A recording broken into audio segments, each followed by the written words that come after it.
Oh, damn, okay.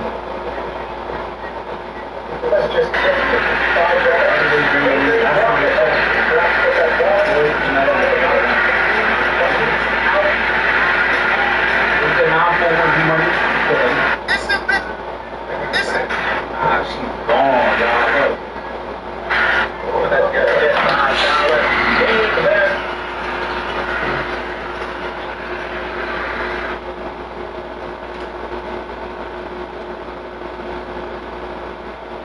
Man, I remember watching this, bro.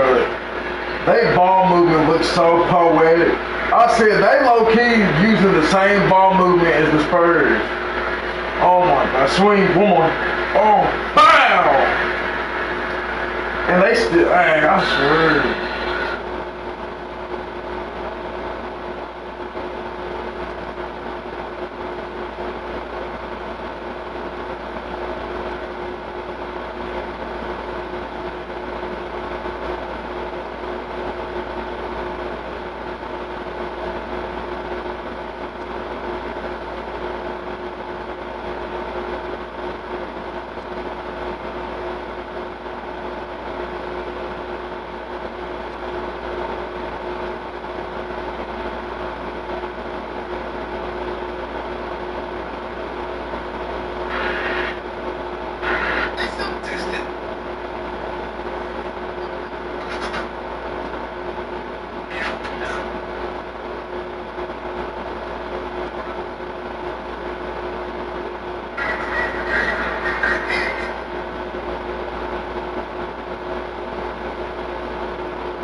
Yeah.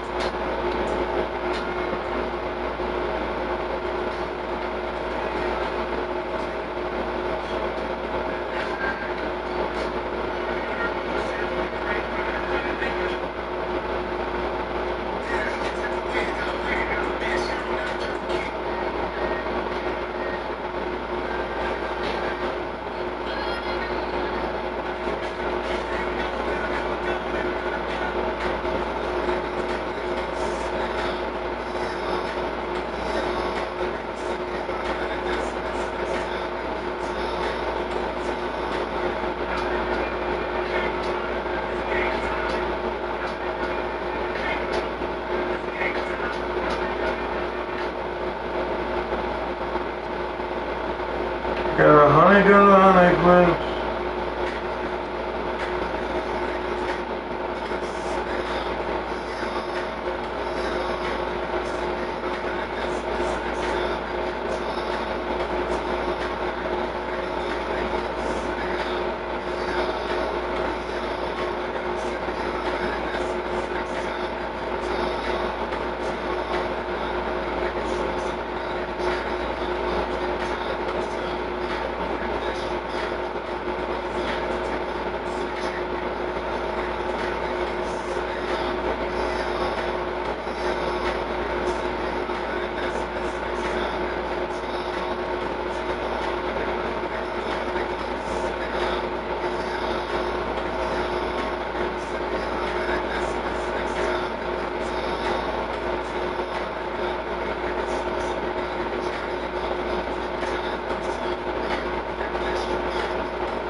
Yeah, how you guys like that? Cause I'm from New York. I'm from New York.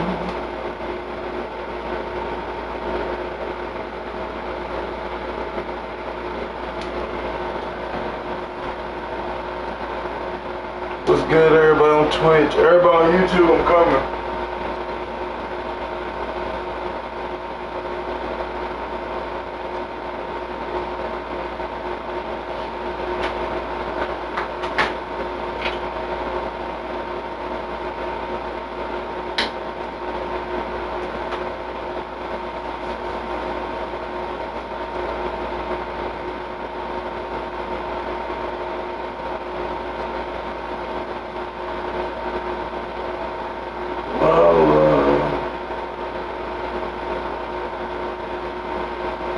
My hands are so dry. Damn. They don't play game 3 till Monday? Oh, they trying to make it land on Saturday next week or something.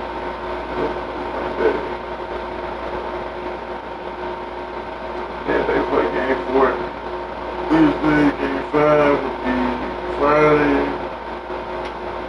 They play game 6, so I guess that'll be Monday again, and it'll end on Wednesday.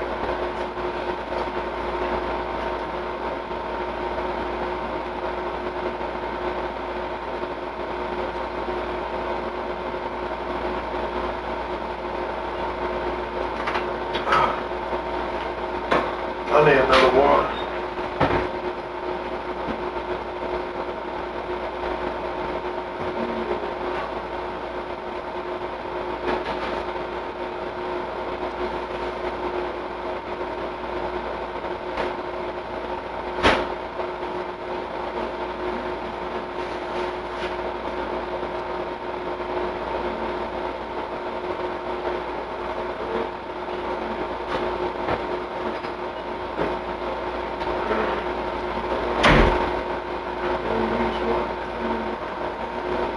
What are you doing, little mama?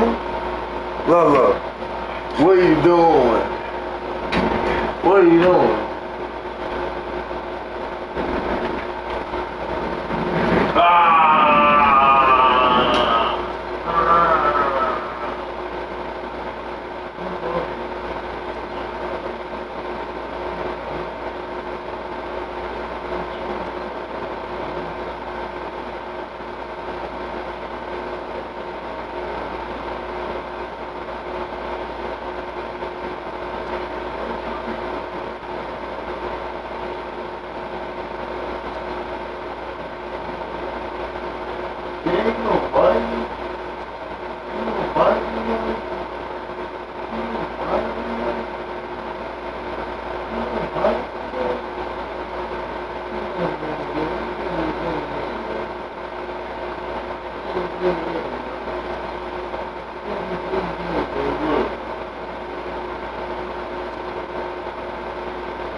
Cause I'm from New York.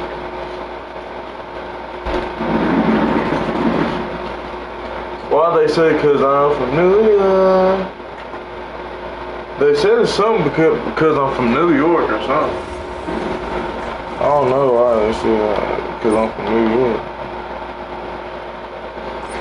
Can I not be from New York, y'all? Tell me if y'all like these lights better at nighttime. Y'all like the colorful lights at nighttime, or y'all like this? Or the other one? Oh yeah, y'all like the other one? Cash App or Apple Pay. Support Tyman so I can go full-time 24 hours and new PC to go. Praying for it. Shop is now open. DMTY from YT. Hi, and thanks for joining us on 2K. No, when I start getting everything better though. Brian Anderson here. With me tonight are analysts Richard Jefferson and Grant Hill, and our reporter Ali LaForce. Now let's check out the starters for the Detroit Pistons. Thompson and Harris make up the forwards. Duncan Robinson is out there with Kate Cunningham, and it's Duran in at the pivot spot, manning the middle. And for Philadelphia, Maxey and Edgecombe man the backcourt. George and Embiid are up front, and it's Oubre in at the 3. Two elite centers from tip-off to the final buzzer, Grant. We should have our hands tonight. Oh, yes, indeed, B.A. You know, in games like this, it's important to take steps for you guys to get That big guy. So that big guy. That big guy right there. That big guy right there. Low, it really got. Like, stop playing with him. It really got. It is. It got. I know it is. But y'all know I have make it. I ain't look at no video of how to make it, bro. Last season, Pistons became the first team This is different contraption. I feel like, I know it's good. Look about how to make this for us. No. There's a technique to this, okay? Just put it cool. There's a technique. They're making millions off this. I'm gonna show you this how you do. Hey, you gotta leave it in there though, so it change color. That's how you get the color difference. Leave it in. Leave it in there like a packer. Leave it in there like a packer. Like my Packer Johnson. I mean, tenderness. Now you really invite me, sweetie? This looks scary. I don't like this. Fuck that. That looks scary. You crazy? Look at what up there, boy. You better play with your booty, huh? This is, what one that is? Better tell him to play with his booty, huh? That's a buzz. Oh, wait, no. No, that big dad, though. For real. Yeah, but this is alright, who's the one we have to go to? The lemonade joint. We got granulated to stick around. What? Wait, check. What's the first step? I know y'all seen a tutorial on how to make the pineapple Kool-Aid. What is that first step? No, he didn't. Oh, no, he didn't. We're gonna use this as a pineapple juice. That we pour out. Okay, What he did is pour out the juice. Put the Kool-Aid packet. Put some sugar, lemon, which we have. Mix that in. That big guy. Put that up there.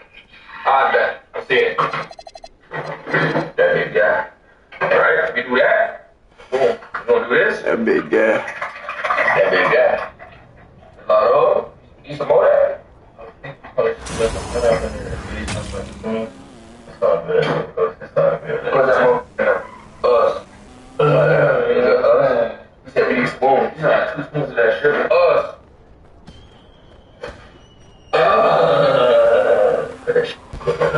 Cut that bit. You know, I just want to match the baker. Guys.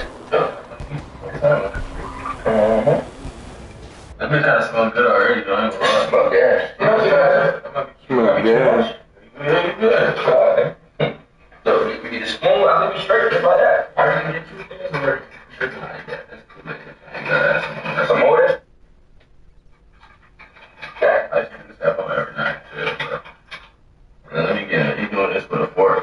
Come on, bro. And you gotta flip it over and slide it. Alright. You was the Kool-Aid out of all of us. I ain't gonna lie. You Kool-Aid demon. This mama love the Kool-Aid. Always had the Kool-Aid. Alright, the more you mix it, the better that do have to say. Let's get it. It's time for you to decide who's playing for the final. So, for the final time this 2015 season, here is Scott Moak.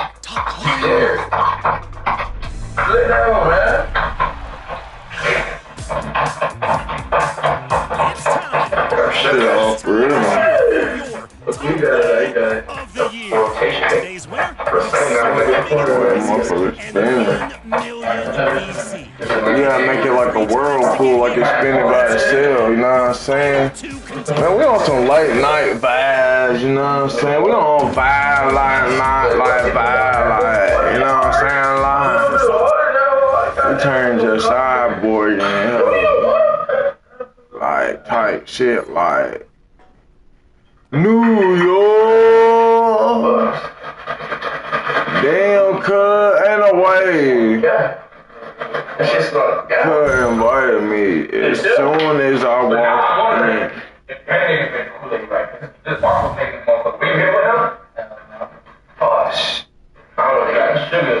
We got 100 clips.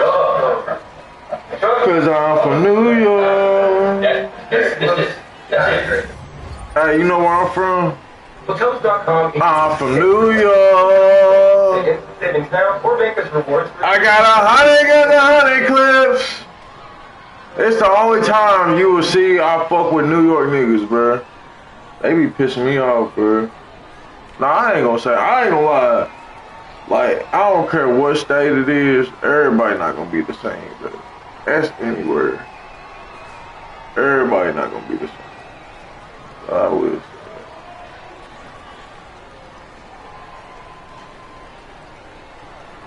Told this of all time. Facts. So you mean to tell me his apprentice, along with L. Ron Hubbard, dude, What? was under, you know, they were doing rituals in Pasadena, and Jack actually was the founding member of APL. That's some wild shit. You said Pasadena. Deception. So you mean to tell me that these people who dabble in the dark arts are also in space travel, in space agencies? Keep going, you find out mostly all of them. Because, I mean, that's what I'm saying. You know. So you really, you really think like they close the door after like a congressional hearing or whatever the fuck, and they all start to, like they get into like a chant. That's my fault. It was in The Simpsons. Remember the Stonecutters? Oh yeah! Oh yeah, that was an episode. They all flew in the hoods and they was singing the song and shit. Yeah. Oh, you acting scary and shit. It was all the powerful people. You had Mr. Burns in there, and I think Skinner was there, Principal Skinner. Skinner was in there. Skinner, yeah. I want to say Krusty the Clown was in there. It was all the big people in the town. Yeah, it was everybody. Yeah. Stonecutters ring. Good word from New York. Yeah, classic. Good still, brother. Makes sense. Good still, brother. No. Matt Groening. He's a what? He's a Mason? Good still, brother. Shit. 33. Oh, that was nasty. Yeah, just like Jay-Z. Well, I never Yeah. The Rock. Come on. Yeah. Yeah, you saw it. Somebody put a plug in his I butt. saw that. You know, he made sure. I mean, somebody put a plug in him. I mean, I did not. somebody put a battery in his bag. I mean, it's all over social media because now. Oh yeah. He just recently came out. Oh He was yeah. on stage. You know who shoots the best talking free about throws? Drake and talking about. You know who jump shot the most butter? Bunch of still. Yeah. Yeah, he's definitely. That's crazy. Trying to be black right now. We like it, right? Oh, it's all black, yo.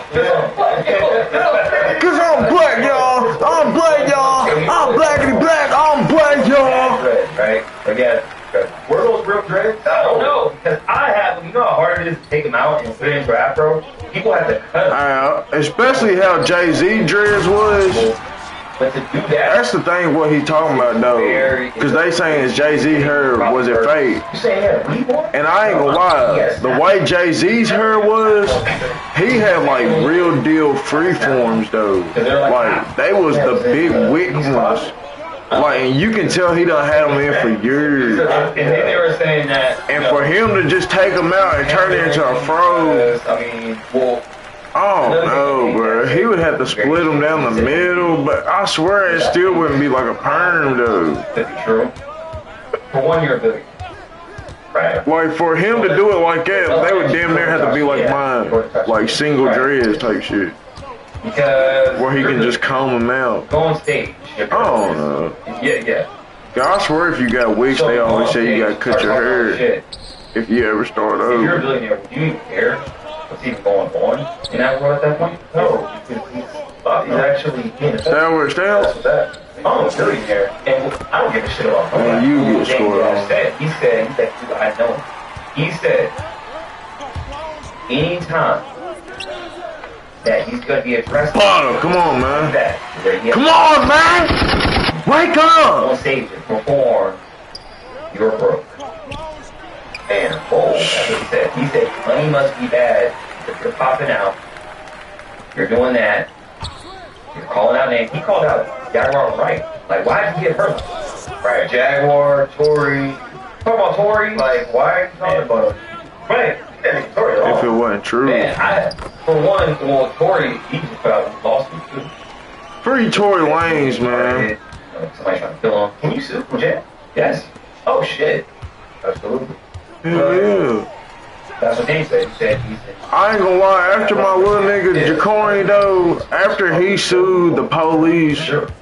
for harassing him Like, while they were still looking at him, dead back form.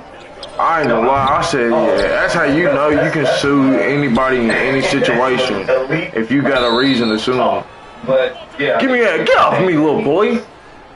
We're from New York. I got 100 guns, 100 clips. I got 100 clips, 100 ships. Cause you know I eat my chips and dip. Yeah, you know I'm really about this shit. Yeah. Why now? Why now? Doesn't look good. That's how you know Jaguar Wright was right. Jaguar Wright was That right. shit was trash. That shit was trash. It was trash. There was nothing on there that was like that was just. I didn't see it. It was trash. You missed nothing. And you know what? That's exactly what I be talking about though. I hate when people when black people got allegations against them. Like we gonna say the same thing about somebody white. We been doing it. But people gotta realize it's a lot harder to get filmed than it is. But I mean, I don't know. But I feel like when it comes to black people, like other black people act like you can't say nothing about them bad. Oh, y'all just want them to be going down. Y'all just want them to go. Jay-Z ain't doing what them crazy white people doing. Yeah, man, Jay-Z just as capable as any other than him. Like, I don't, man. And then Jay-Z and them always want to play that black power card and shit. I got black power. They trying to take me down, leave me sour. Cause they want to bring me down with a dirty shower. Cause you know I really got power. Rain and really dollar power. Let me rain the money on you. Are you gonna accept the money order? Cause you know we got it in order. Now you know we got truck. Hey. He's pushing 60. Pushing 60. Now smooth 60. Ain't no way Jay-Z 60. That's what I'm saying. Let me ask you a question. What are you gonna do with it? Not that. Not that. I'll bring that. There's another thing. Like, it was definitely a family. If you gonna come out with a throw, and then you bring out BD, Single, and Freeway, who you haven't brought out in like 30 years. You had to link up with them. You left them for that a long time ago. Yeah, you gave them a check, and then they popped up. Yeah, that's the thing. I mean, I'm not mad at them. No, they got to get that bread. Yeah. They're like, okay, yeah, they got to eat. I'm getting a check. For sure. Right. That's probably the biggest check they've got. Facts. That's the reality. That is the reality. So it's just like, why are you pandering so much? Yeah. I don't know. What are you trying to prove? Yeah, what are you trying to prove? I feel like black he's still. lost his face. Really. Yeah. People, it's hard for him to keep up with his social media here. Come on, man. Because everything's been exposed. 111. That's crazy. I just noticed that, for real. The Steel Brother. Ah! Let's go, boy. Let's go, boy. Let's go, boy. People really lit how. Yo, let him get it. Let him get it. Yeah, like, it's the basis as big as they say. We right back on they knot. I don't know. Come on. We right back on they knot. Diamond. We right back on they knot. Looks like something. Press some guards. Press some guards. Press some guards. Oh, and you come out rapping. I mean, shit. Most of your followers. Ooh. How old are they? They ain't listening to your shit no more. No, they're not. It's the young man's sport. So I was gonna give it to you though. I think it's part of the bigger side only because he's tied to what? NFL? The NFL. Which the NFL just wait, before that though. I mean, think about it. The man was sent to basically silence Colin Kaepernick. Like, yeah, that whole thing, like and that was in the Epstein files too. Man, if Jay-Z was so into the thing is, if Jay-Z was so into the NFL and he was so black, why? And he got so much power, why couldn't he get Colin Kaepernick his job back? Sent him. You feel me though? To rally everybody to completely like that right there. I don't even watch football like that. I'm bad. I watch NBA. But that shows how far behind the NFL is. Like, y'all still gotta deal with, if you take a knee, you lose your fucking job. Came out and said what? Weinstein and that's why I always said I like basketball more though, because basketball is more of a global sport. But like, they're gonna accept shit like that. They might not like it, but it's more acceptable because it's like the NBA's around the world. Like the NFL shit, that shit is strictly American. So if everybody in America hate that you took a knee, shit, they gonna be like, well, we gotta take you off the channels because they don't like you. But in the NBA, shit, America might not like you, but shit, China, Japan, Africa, all these other countries might like you though. And most of the time that's what it be though, like Stephon Marbury, they didn't like him in America like that. But overseas, Stephon Marbury damn near looked at like another version of Michael Jordan. Dead ass. Even Allen Iverson. They don't like him like that in America. You don't own shit. But overseas, they love Allen Iverson. That's what I don't get. So when people get like in positions of power, tell them too smart, bro. And we look up to, you gotta think ahead, and you gotta think in the moment. You gotta think in all 3 time zones. Where they use that's people's problem. Black people as proxies. People just think they can only think in one set of time. But you can think about the future, the present, and you can think about the past. But you don't dwell on the past too much because it can hurt you. Damn, I'm not doing shit. But you still have to remember the past because it tells you your future. Oh, you did though. And then the present, you have to know that too because you got to know where you're going at that time. Do you understand what I'm saying, brother? Brother! How about we start to scientists? How about we raise up researchers and authors and, let's start to prop those people up. I'm frying shit. Like the intelligent people. How about, some who work, I saw one kid, years ago, he created a cancer fighting soap. Man. Soap, yes. That's actually really dope. Yeah, it's a preteen. So, damn, he should be on every cover right now. But I ain't gonna lie though, my bad. You got JT, ain't you? But if there's preteens out here that's discovering ways to get rid of cancer, and they just said Russia came up with something, but it's been getting out there that there's something out there. But if there's preteens doing that, what make people think that there's not adult, like that they don't already got that? They already got everything, bro. They just keep everything everything so they can live longer than everybody. I didn't believe. Because if everybody in the population could live forever, it's going to get overpopulated. But the thing is, though, like, if they would let everybody live and let everybody's ideas live and let the world just be in peace and everybody just get along and shit, we can all share shit. But everybody fucking greedy as fuck and everybody gotta have more than everybody or this and that. I told somebody, I said, for real, if I got $1 million or even if I got 100,000, that's way more than what I got right now. I would be cool. I want to get bigger. I want to do better. So that's why I'm going to keep going. But at the same time, like, if I was to just make, like, man, I'm telling you, bro. Like, if I just had 10,000 cash on me, like, I know how it is at the bottom, though. For a water bottle. That's what makes me like, what is it? This shit is like, this is like psyops. Gotta be. Because he runs, like, we literally see him take off, and then he better get on me. The owner of the store literally run after him for a water. Come on, bro. That's what I'm saying. A water bottle. Yeah, I'm just not buying. And then people act. There's people in the comments and shit talking about, oh, why? Well, he had a gun on him, and y'all wonder why he had a gun on him. He got chased down the block over a water bottle. And this is the thing, I worked at Dollar General, and I know damn well you don't have to chase nobody for no fucking water bottle. And I promise you that. People sound stupid as fuck saying, oh, well, he had to chase him down because he stole a water bottle. Even if he stole 2 of them, 3 of them, 6 of them, nigga, you don't never, that's the #1 rule if you work customer service, you don't never chase nobody. That's #1 thing, you don't chase nobody down on nothing. I don't care if they got a gun on, I never knew they had a gun on them, so why would I chase them? Like, why would he never even pulled the gun out.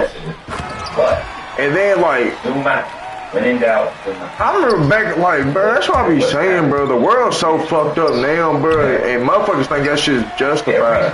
But thing is, though, like, I remember back in the day, we would get caught stealing, and, like, they would be like, I remember his name is Jay. I just seen Jay at the park yesterday. Real cool now. Like, I know him at an older age now. I grew old to be able to know him still. Somebody who owned one of the, like, the stores around here. And he knew we were stealing. Like, he knew. And he came up to us one day and was like, hey, I know y'all been stealing in here. Just don't let me catch y'all again, you feel me, man? He said, I ain't mad or nothing. He said, because I know y'all be wanting snacks and stuff. And eventually people just started giving us candy, drinks, and everything. That's what it's about. It's about your community. And people, that's why I be saying, like, people be so focused on, oh, as long as my family good, as long as we good, as long as I'm good, oh, as long, then everything's good. But if it's somebody else, I don't give a fuck. Like, that shit's weak as fuck. I remember Terry Williams, old man, he didn't have to pick us up a day in his fucking life. And that nigga, on God, cuz, on God, that nigga could have let us be in the neighborhood just stealing and everything.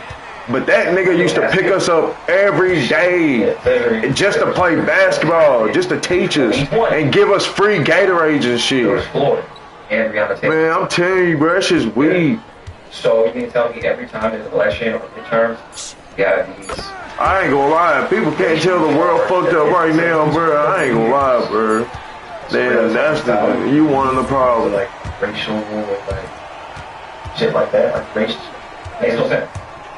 And that's what I be saying, bro. Don't even ride. That's what they want us to do, bro. They want us to be dumb niggas, and they want us to ride. Think we gonna go around killing people? Nah. We gonna protest. We gonna stay calm. We ain't gotta do no Martin Luther King shit and be nice with them or nothing. But we gonna play the game. That's all we gotta do is play the game. And then if we build another Black Wall Street and we all build our own grocery store, like there was a Chinese dude on there trying to say, oh, let's see how far y'all get without Jordans and liquor stores and Kool-Aid. Nigga, and dude made a video about it. He was like, nigga, that's gonna make us even better. Cause then we won't have to worry about going to liquor stores every fucking day. I don't give a fuck about having no Chinese restaurant cause that shit's nasty anyway. Then I don't give a fuck about having no fake ass Jordans. Like, what the fuck? And then, like, they act like we can't make nothing. Like, we can make everything y'all make. And there's Japanese people, Chinese people that fuck with us. So we still gonna have people that fuck with us. Oh shit. Oh, my dude held his hand up too. $2. Bam! Wanna run games together, Discord with. Is a kid that he's actually. What you be playing, bro?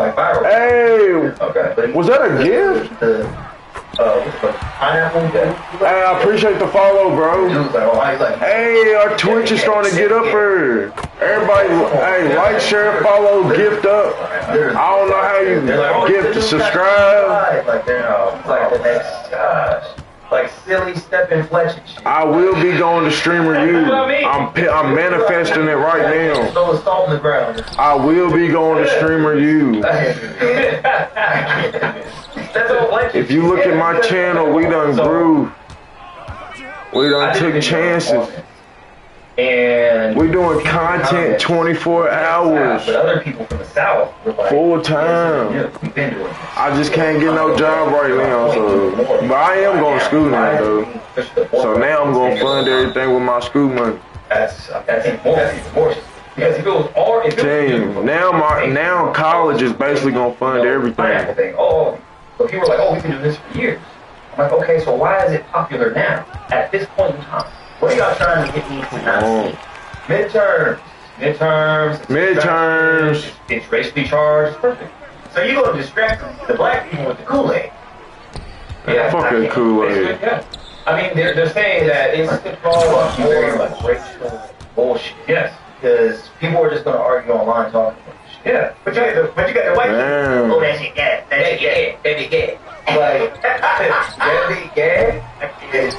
come on, that shit's lame as hell. Come on, man. I'm just saying, well, so you have that going on. It is lame as fuck. Now, they trying to push this shit so bad, they even getting the white kids to start talking like, you feel me though? Like, they want us to talk like that and shit so bad that they getting white kids to be rapping. I seen a white kid rapping the other day. I said, "Boy, where the all the shit that's on social media?" I told my cousin though. I said, "Bruh, if you a white rapper nowadays and you say nigga and stuff, like you damn near gonna blow up." That's Kool-Aid? Come on. I'm just saying, it's weird timing. It's always during midterms or for the POTUS election. Always those times. I mean, thing is, it's another crazy thing. Kool-Aid is actually making it. At least I'm pretty sure Kool-Aid's supposed to be making their own version of it. I'm not sure if it was real or not, though. At least don't insult my intelligence. Like, they are. Like, they did that. Tell you, bro, they look at us like, I tried to, like that one dude that was talking about, oh, I get money, I own a warehouse, so they care about me. I said, cuz, they don't give a fuck about you. Like, bro, like, come to the wall. While you over here, they know you gonna spend rent on this warehouse every month, so they know they gonna take your money, and they know your parents got money too, so they gonna make sure you get that money. They know they gonna spend the money too, so they gonna get that money regardless. When they got somebody over here with an e-commerce store, and it's on their phone and shit. And they can, I know somebody with a building, somebody bought a building for their backyard, and they literally running a store in their backyard. Like, bro, you don't, that's the problem, bro. We be giving people our money, bro, and like, hell no. No way it's happening. Dang, bro. Even to a lesser degree. I mean, they will. Like, we kept all the money in the community. I'm telling you, bro. Literally public. And have a fucking barbecue at. Man, this shit just doesn't happen in other countries. They have other wild shit happening, but not like this society. This is idiotic. Like President Camacho Yeah, that's what. Let's go! 2 times rare, nigga. That's kind of crazy. That is crazy because of 6 steals. What the hell? Nah, brother. It's true because We're gonna have to run that one. Nah, brother. Fucking UFC. Nah, brother. This shit is stupid. Can't make this shit up. They're building a ring right now, and that shit was dumb as fuck. And I thought that shit was. I didn't think that was actually gonna happen. I didn't think it was true. Yeah, I thought it was AI. With the flyer, I'm like, oh, this is some bullshit. Yeah, they're like, no. putting dead frames and stuff. They like have construction happening right now. for the 250th anniversary. Yeah. No, that shit's almost over. It's actually happening. Yeah, they have a fight. I think it's this month actually. No, it's coming up in like a week. It's on the 12th. I think it's on like the 12th or 14th. The cool shit is, ain't nobody going except they gotta pay people to go. Or people are going. They're going. People are going. No, they're going for sure. That's like once in a lifetime thing. I mean, now because it might be the Cause I'm from New York. Hey, all my people on Twitch, bro, let me know how to. Like, I got. But When I get a PC though, I'll be a lot better with responding. Like, be able to respond and stuff. You're looking right. You gotta look left. Oh, I got the chat up now. All eyes are gonna be on that fight at the White. Yeah. Hey, we hit 50 followers. Yeah, that's the thing. You're my 50th follower, bro. It's not going. It's going to the fucking Appreciate you. bro. That's there. Yeah. As long as these Oh, I'm about to put my Discord up. Yeah. Big F? Big F is crazy. They're like, fuck it, let's just. Join my Discord. But that's what I'm saying. So what else is going to be happening? So my prediction is something else is going to be happening around that time. Classic. I mean, we always do the classic move. Classic distraction. Like UFC at the White House. It's a lot of distractions going on right now. I almost want to say, what's that one site? I mean, there's a couple of them, but you can bet on things. Kalshi, Poly. I got the chat up now. Oh, Kelsey.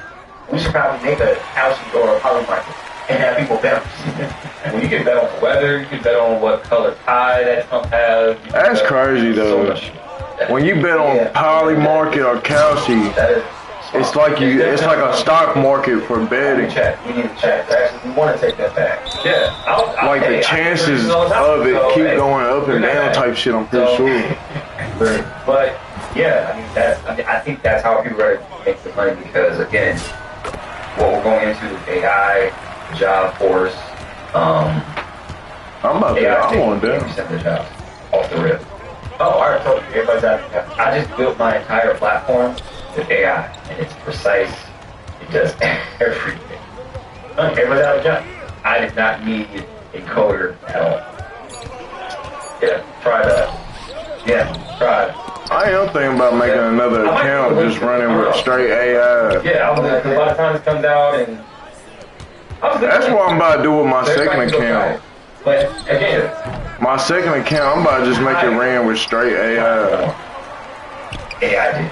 But what I tell dude that other day, that's what I was telling the dude with the warehouse too though. I was like, bro, I said, you sitting here talking about, oh, I'm trying to make sure everybody eats. And this, yes, you have to make sure everybody eats. You have to make sure everybody gets paid. Yes, but at the same time, there's people out here. That's why there's whole floors of people getting fired from multi-million-dollar businesses though. That's why I kept telling them. And he kept on saying, I do it right now. I can run a multi-million-dollar business. I said, cuz. And then you saying your parents got money already. Cuz, no. If anything, you're doing it with your parents too. But nobody's doing that. Like, no man in history has done that.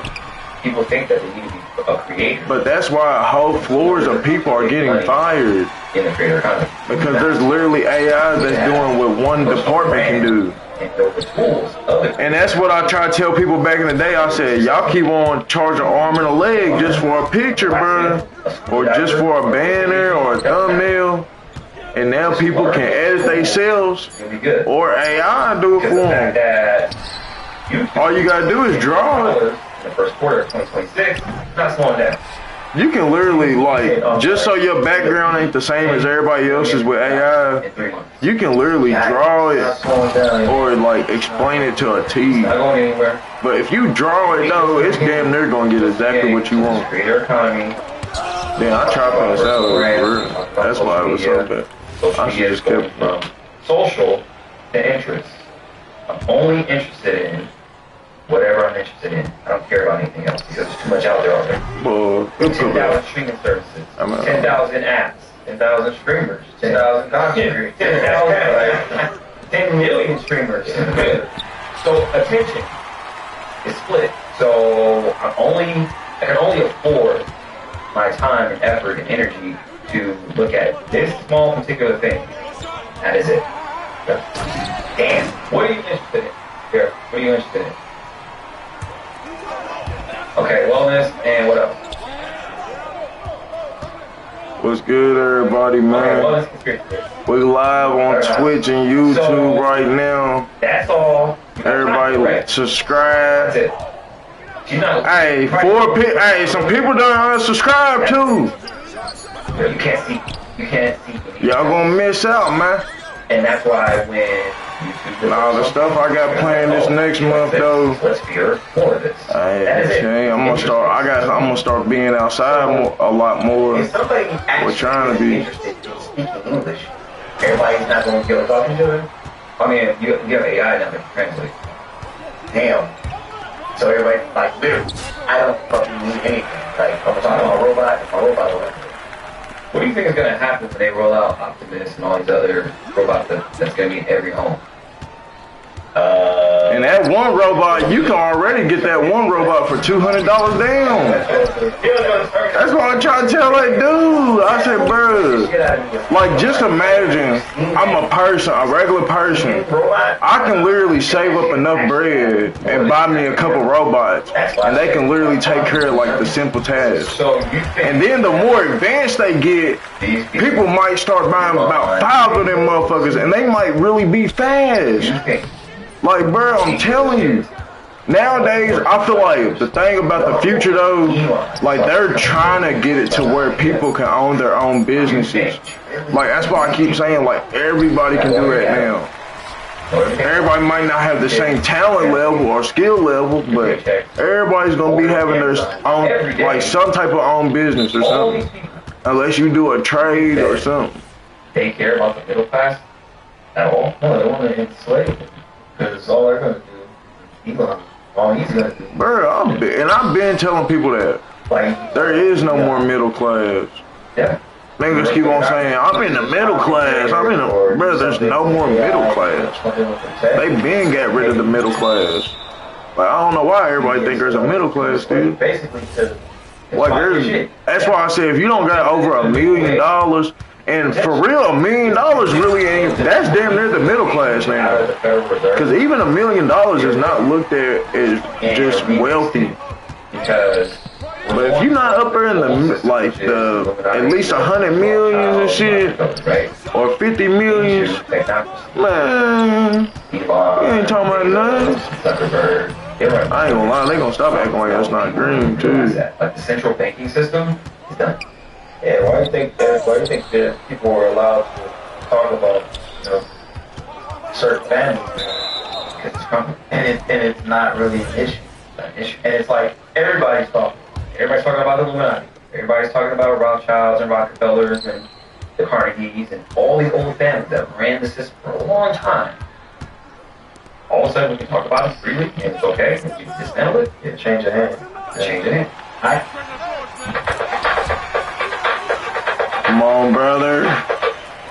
Work isn't just about getting through email. It's about making sense of it. And AMD... I have a theory. Or, yeah, go ahead. Have you ever seen Battlestar Galactica? I've never seen it. Oh. I've heard of it. So glad you have, because, okay, and you can watch the really old one where everybody's wearing the 70s hair. Don't watch that one. Watch the newer one that they did on Sci-Fi Channel, because that one's actually dope. But in Battlestar Galactica, and I'll tie all this together. the robots were the Cylons, right? They looked like fucking robots. Like, they looked like toasters. They actually called them toasters. That was like their slang word for Okay. toasters. Yeah, they were like, oh, that fucking toaster. Like, you know, that's what they call the Cylons. But literally, only person who I don't know why my dude was doing. was a human.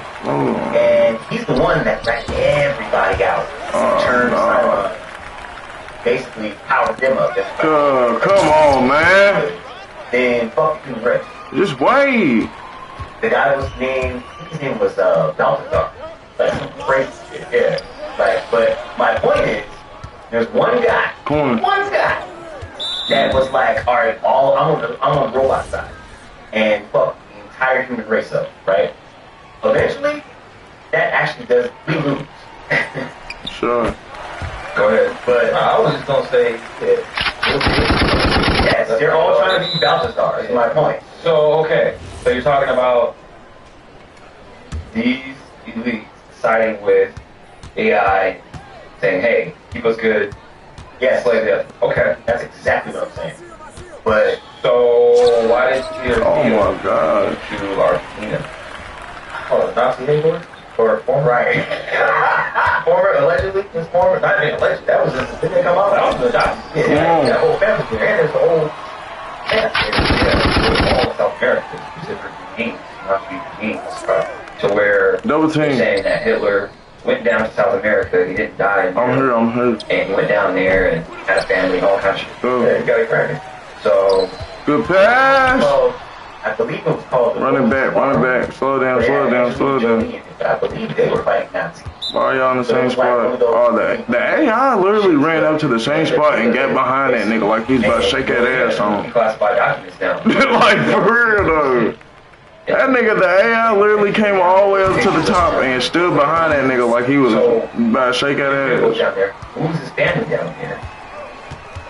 He bought a $12 million mansion. Yeah. In Argentina. Crazy. Yeah. Bro. That's probably like a $50 million house. Correct. That's more date. So he goes down there. So you think he just Butter time! Well, down there. No, he steals from, Yeah, stay over. I want to say he's European. And Wait, I think so. I'm not sure. Somebody gotta check on that. Yeah, but he's not from Argentina. no, hell no. And he's obsessed with the Antichrist. Yeah. Weird! And you have a company called Palantir, which is all seeing eye in little rings. Interesting. Anybody see? No, I can see you. Thing. But for him to go down there, it's very odd because either A, he's getting away with something, which he alluded to, saying, I like the direction of America, getting kind of crazy. Or you're preparing for something down there. Either something's down there or you're getting away from something. One of the two. Argentina's close to Antarctica. It is. Close to the crib. Yeah, close to the crib. I don't know what the hell's going on, but that you have to pay attention to what they do. Now what they say. So if you're going down here, something's going on. So not nothing. Civil War? I don't know. They've been alluding to that for a while. Come on, bro. Breaking point of some type of point to where America just gets to a point where it's crazy and he wants to move his whole family down there. I don't know. Like he took his whole family. Okay. Like the whole family. And we're Argentinians now. Yeah, he's down there.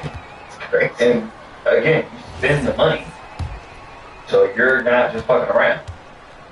You spent $12 million, so yikes. Sidebar, did you hear about all the people that are going in sewers in New York? Oh yeah. I seen that. They did say it though. Like people are going in the sewers in New York. That some people have gone into. I feel like there's gonna start. Bro, think about this. I said the world was gonna be like Hunger Games. To live? I'm telling y'all. Like groups of people. And people that live in the sewers is gonna be like section 13 and 12. Like a group will go down. I'm telling y'all. That's gonna be like the people, the bottom dwellers that eat trash and like. Go look in Las Vegas. There's people that live in the sewers. Like they said, some of them done died already because they get washed away. But they said like some people living down there for so long, like their skin turns gray and everything. What? Okay. Bro. You guys know this. You know the cartoon X-Men, right? Yeah, of course. Okay, the Morlocks lived in the sewers. What the hell was that? They were the other mutants that didn't get the cool powers. They just got ugly deformity. And the Morlocks lived in the sewers. That's like Futurama. They gotta bring up Futurama, bro. Futurama got an episode. That's where Lola's from. The one with one eye. She's from like. That's what her whole family's about. Like in the future, their whole family's like in the sewers, and they're like bottom dwellers, and they all became like weird mutants and stuff. Cause it's weird he just said something about X-Men though, but like they was like weird mutants that the sewer water hit them and like toxins and water was so toxic that it was like glowing and I'm telling you, bro. Like people that are doing heists. Oh, there was a movie that was in, and there was a bank robbery that actually happened, and this actually happened in real life. They used the sewer to actually move over. The bank was over here on left, and then there was like a hardware store on the right, but they used the sewer to cross over and rob the bank. Oh yeah. Well, yeah, it could be a heist too. Because who wants to go into a New York sewer? That's like the worst sewer on earth. Y'all got something. For sure. I would say, I would argue that that's almost worse than going to third world countries. Yeah. Yeah, there. Yeah, that's worse. I'd rather go to Thailand. New York. New York. Crazy. Thailand eats cleaner than New York, I guarantee you. It's not even that. It's just, it's so highly populated. It's like dense. And you just have just years, like it's a ass. Yeah, right. New York is probably just so nasty. Well, they act like touch and go city. They're very 4% is crazy, bro. You know, shit, like, you know, LA is more relaxed, California more relaxed, and they're more about this. I don't know. I wouldn't go down. If somebody actually smokes or lights a match down there, you fucking up. Because there's a whole bunch of flammable shit that's underground. Like a lot of that shit's flammable. I remember they had a video in Epstein Files where they showed a video in New York, and it was underground. It was so where they have a video, had no context, but it showed one guy had on his shirt. It said New York sanitation or something like that, or New York environment sanitation. Yeah. They're underground in New York, and they're walking around. And it's like it opens up to a huge cavern, and well, what else was underground? They caught, or that was recently discovered, like a few months ago. What? Remember the synagogue? Oh yeah, remember that New York? That wasn't that like last year? I think we said last year. Yeah, last year or year before. Yeah, I remember that. They were just popping up, and you were like, the fuck? Why is there a baby stroller down there? Why are there beds down here? Why are there beds, stained beds? This sounds like Us. Oh yeah. Hold on, that's the point. Because I was like, wait a minute, I've seen this movie. Yeah, Us was crazy. Well, I think that movie is real because they're saying that clones and whatnot is an underground civilization, which they actually have. So if you look at truck drivers, they actually go through this tunnel system where they transport things. If you go on TikTok, right now, type in tunnels, truckers. They have these whole civilizations where you drive in to a tunnel system. It goes throughout the United States. Oh, shit. So... Is it like a hyper? I mean, kind of like that, but it's more of like a network to where they move and they transport stuff. Why would you do that? Like, we got trains. We got traffic. Good. Damn. There's that. I mean, I'm just saying, it's big business. So why do we have these underground networks all through the United States? What in the actual fuck? Yeah. I ain't gonna lie though. People go missing. They actually said Kentucky was like one of the worst for child trafficking and stuff.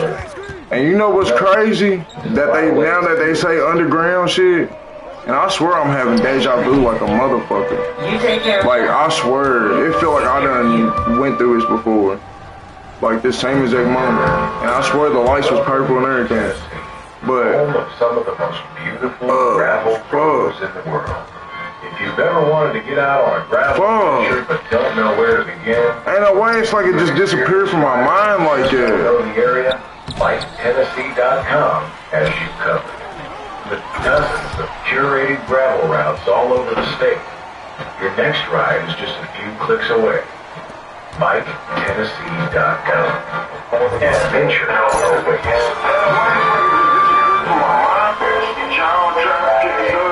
Oh, excellent.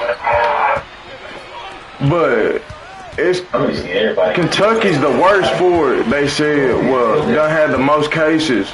But Kentucky got like one of the best underground systems, like cave systems. I swear though, that's crazy though when you think about that. Like what's really underground in Kentucky though? Dirty Doom? Yeah, they even said like under our main street and shit that there's an underground tunnel. I think I said this before. I'm like, wow. That's why, like, when you look at the roads and stuff, sometimes like it be dented in. Dirty Dude, I'm like, But it's like we cannot get a lead, bro. Like, that sounds terrible. Come on, I bro. can into that flavor and see if there's any correlation. Wow, like, bro, it's really you, cause like, god damn. Flavors that they really push. Oh my gosh, bro, we low key could have came back, bro. You know who else got potential? Oh, Cass. Oh yeah. Oh shit. Diddley schemed, scammed, and scrammed. Damn. Got that 30 million. And bounced. Got that, that 30 million. Just got that settlement. And she's out. Yeah. Where did she go? What country? I don't know. I don't even think they said it. They didn't say it. I know one of the hookers, the guy, crazy sex worker. Yeah, crazy bar. Wild bar. But he's a crazy bar. He came after her because he's trying to get some money. Bro, there's no way you turn it over every time. Bro. I think a couple of them. Because they're like, yo, like, I could get no. You were a part of this, right? And they really just smacking them shots in your face. This nigga just gonna turn the ball over though. You weird, dude. Damn. Okay, now it makes sense. You the reason why we lost. I was like, wait, leaving the country? Like, shit. I'll never give up. Why did Ellen leave? Same thing. That ain't in my blood. Allegedly. So that's what I'm saying. So when anybody just makes a drastic move, that means so unless she got. I don't never give up. Did he? Yeah. I don't never give up. Getting off. No pun intended. Pause. Yeah, pause. You're on point. What was that video of that freak off tape just came out too? Yeah. How? You didn't see that? Hell no. I mean, well, nobody should be watching. It just comes across your feed on X, and you're like, what the fuck? He's like, oh shit. It's some wild shit. It was like a ritual though. Can you move? It was all red. Yeah, like eyes wide shut. Yeah, like this nigga just standing there in front of me the whole way. Walking around naked. Take that. Yeah. And it's with his baby mama. No! And another dude getting topped off. Porn star. Yeah. You a bitch, cuz. Yeah. Now you gonna make us lose and then call time out too. But yeah. When I'm doing way better than you. In the video. I can't do this. Call time out again. Weird, man. And then he's walking around. Call time out again so I can get the ball again. Yeah, he's watching. I'm like, yo. So I can get that shit Like, he about to play again. pool?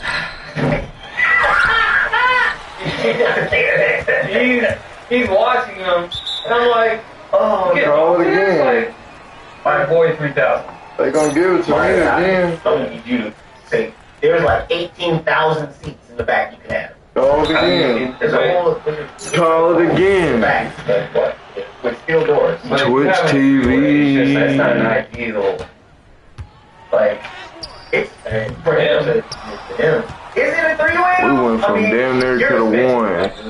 Damn, motherfucker couldn't play defense, so everybody had to lose. I mean, when Cassie was, getting grand. If one man don't succeed, the whole ship got sink. I'm just saying, like, this is in the back. That's how it gets down. My God, was it a corner troll? We knew you wasn't real. Yeah. We knew you wasn't real. Shrimp. Oh, We knew you was phony. Shrimp man. We knew you was phony. It's bad. Shrimp man, the shrimp. And then it's like, now you see why he's doing all of the fucking. Cause he coming and fucking everybody over, doing all this like nefarious shit. He was pissed. So you got a short man complex. Yeah. Like, yeah. I guess. Yeah, I don't know at all. But yeah, I mean, so it makes sense. So if he does get out of jail soon, then that makes more sense for her. Yeah, that and she's probably swinging into. So took that money and it's like skip. That was an expensive ass for sure. Yeah. And she's price fighter. Like, I mean, she got that. Yeah. Like, give her. And that's the thing. Like, Whoop my ass, give me my cash. yeah, no, like. Yeah, with my ass, give me my cash. These silly shit. It's just, it was a finesse move, though. Well, what she did was, she actually didn't sue him. She sued the companies, and they have insurance. When you have board members, that shit rolls over. Yeah, it rolls over, and they have to just get rid of it. So, like, all right, the insurance is going to pay you out. He's off the seats. The board members are making the decisions at that point, and she gets paid out and makes off.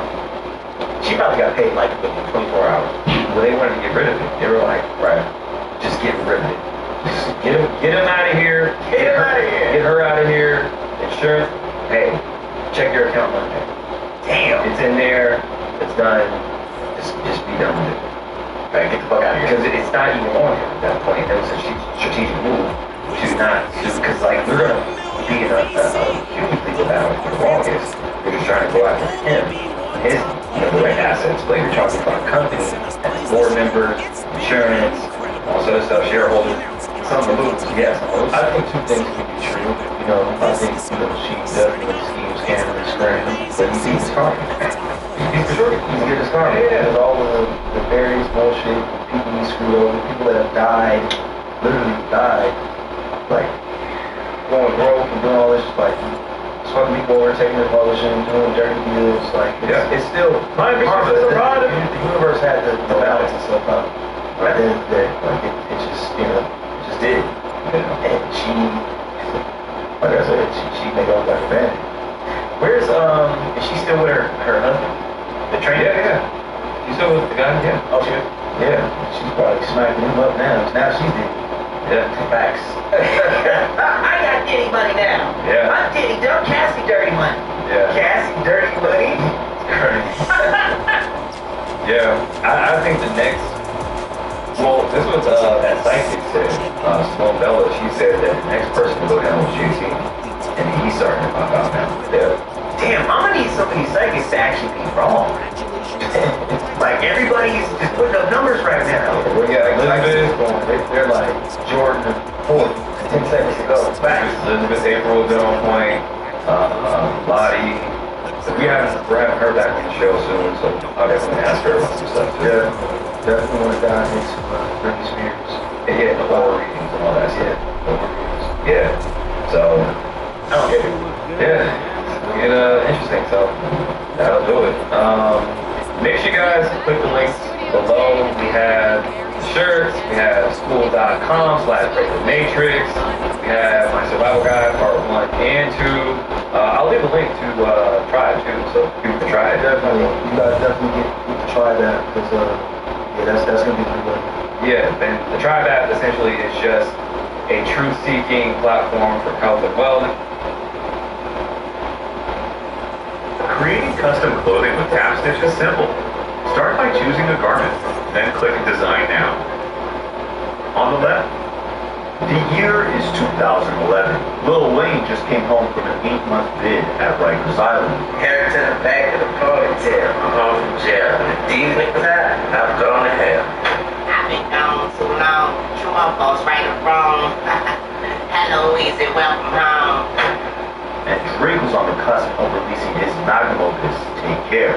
They were such a dominant force within the music industry that they actually inspired Kanye West and Jay-Z to finally team up for their collaboration album, Watch the Throne.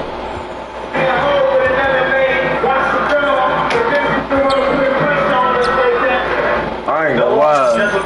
If I gotta ride with one, I don't care how much, but I'm riding with Drake over Jay-Z, man. While Weezy and the whole Young Money that Jay-Z chose Kendrick over Lil Wayne. I don't know. I listen to Jay-Z like, I don't just listen to no Jay-Z. Kanye was in the middle of a tweeting spree where he ended up calling his former like during that time, I feel like the only reason why you might listen to Jay-Z is because Kanye or something. You ain't got the answers, man. Or what about how a year later Drake would spend a sizable portion of his new Iceman album taking shots at Jay-Z, his former idol? And it would then take Jay-Z less than a month to respond back to not just Drake, not just Kanye, but also the Young Money princess Nicki Minaj, and damn near the entire industry. Y'all thoughts with y'all thoughts again. Everybody think they're the ones that insane. You don't know maniac. What y'all maniac in my prison? The shrink. I need a new therapist. This shit's not working. I'm truly on the brink.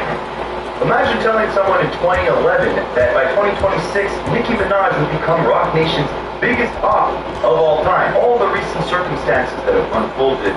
Well, I'm telling you, bro, this is a time where Lil Wayne, Nicki Minaj, and Drake and them need to bring back Young Money, bro. For years, the relationship between Jay and Young Money's biggest star. Lil Twist is going Lil Twist going hard right now, for real. Attention, but the conversation has since evolved to something much darker. Nick, he took the opportunity to go after, y'all know, Homeboy Jay-Z. But before she got there, she started singing. Here we go. She says, your favorite artist has been practicing rituals in a satanic cult where they take babies from other countries and mutilate and kill them as a form of a sacrifice to their god. You see, when your master is Satan, you must constantly shed blood. However, the jig is up. Ooh, back in 2011, I didn't catch that one though. They said Nicki Minaj said the jig is up in her paragraph, and on Drake's Iceman he said the jig is up. 23% is crazy. Seemingly standing front and center during Kendrick Lamar's victory lap over Drake, and Drake developing an increasingly personal obsession with surpassing. Man, if you don't, oh my gosh, here, bro. Him and on the sidelines, fucking stupid as fuck, bro. Nigga, a guard in the corner though. But to understand how the nice man turned into the Iceman and how this Cold War between Jay-Z fucking AI though, you gotta understand the root cause of not only their but several of Cash Money Records. Bro, I don't know what the fuck he using, bro, but 51% is crazy. The Big Birdman. Drop a comment for my duo. I don't care what nobody's saying, bro. They using something. Business practices created a chain reaction that stretched across decades of rap history. His failure to properly compensate Pharrell for a beat back in 2002 helped set off the tension that eventually led to Finesse. Legendary battle. I did not know you be playing Arc Raiders like that. Pusha T exposed Drake's hidden child over a Jay-Z instrumental.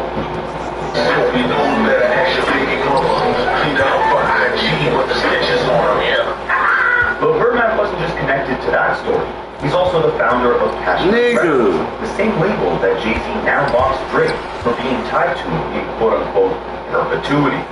Nigga. I just got your publishing gigs, but don't talk tough to them. Don't talk success to me. This is working. In perpetuity is how your contract is worded. Don't make me go first. For years, Birdman sat. Jay-Z ain't talking about nothing, just talking gibberish. Cause you know he ain't here yet, he gibberish. Ever had it with Jay-Z. The first Cash Money I'm doing good, my brother.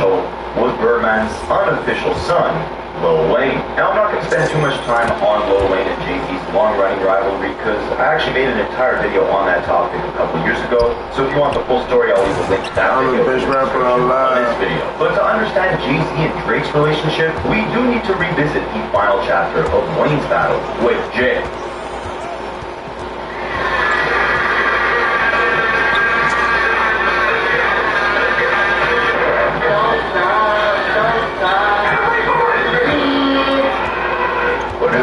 So the funniest part of this whole story is as much as we gotta ask why Drake and Nicki may have had for Jay over the years, all of them can't deny one thing, that Jay-Z was all of those rappers' favorite rapper. We handle the smoking, slicing, and Texas flavoring. All you gotta do is take the credit. Good shot, brother. Now, you've also said that Jay-Z, Foxy Brown, and Lil Wayne were some of your biggest influences when you were coming up. What did each of them have that you wanted to emulate? Jay-Z, business savvy.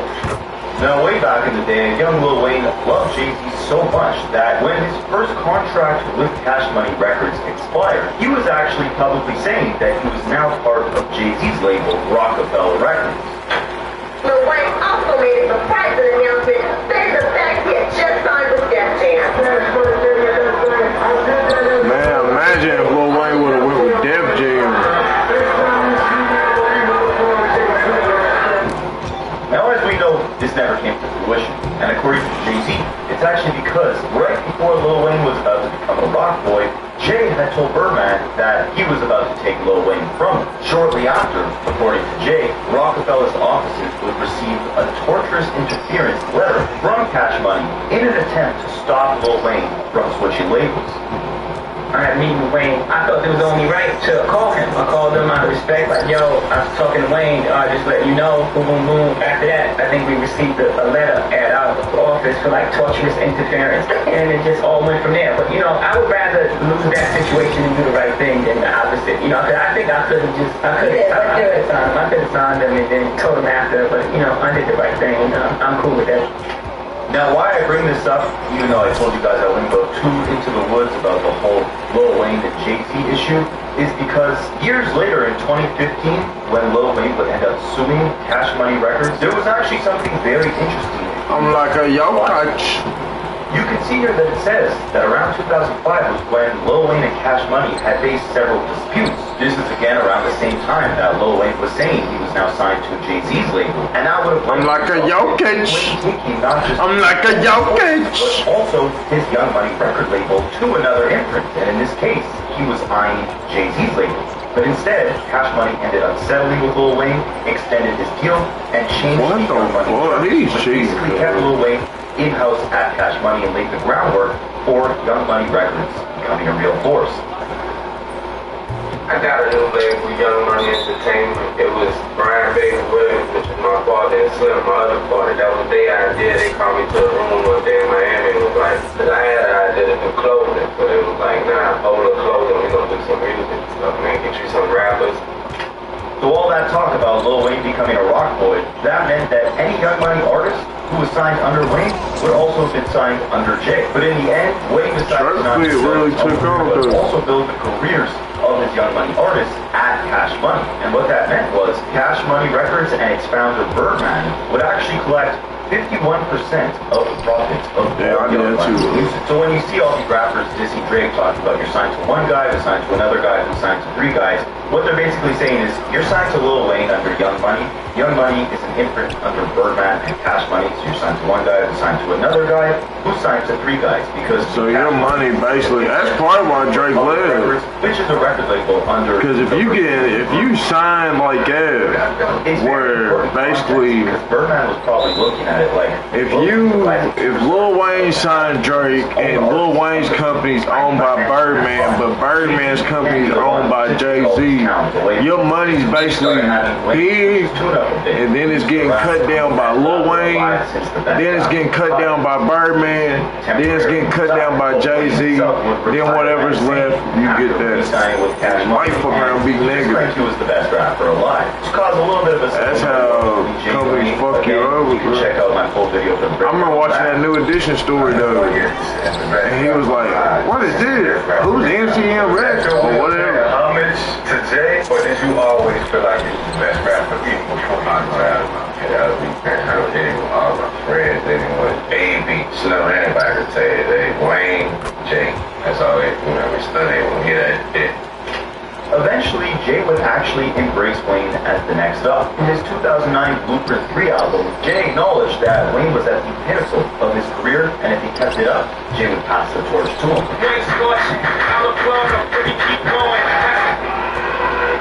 It was around this time that Wayne had actually just signed his newest and best protege, Drake, to Young Money Records. And Drake was actually featured on that Blueprint 3 tracklist. Him and Jay had their first collaboration on the song Off That. What I find ironic is the first single off of Blueprint 3 is called Death of Autotune, where Jay-Z was trying to kill the autotune trend that was plaguing the industry at the time. But then he features Drake on this tracklist, and Drake was just singing a hook that was drenched in autotune. A lot of irony there. But the same way that Jay had a lot of praise for Wayne at this time, he also saw a lot of potential in a young Law Rihanna. Drake had just put out the mixtape that broke him onto the scene, So Far Gone. Jay-Z loved it, and he said if Drake had go, he'd become a star.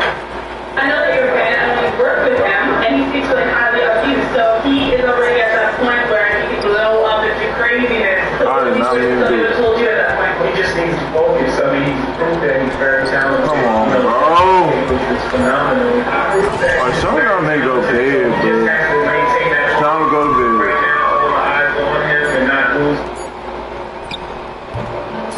You suck. You suck. I think he's going to be This the pinnacle. That Jay had high praise for, that Drake would also sing his praises to Jay. On the song Fear, Drake rapped, I never cried when Tupac died, but I probably will when Hope does. And if my tears hold value, then I would drop one for every single thing he showed us, and I'll be standing in a puddle.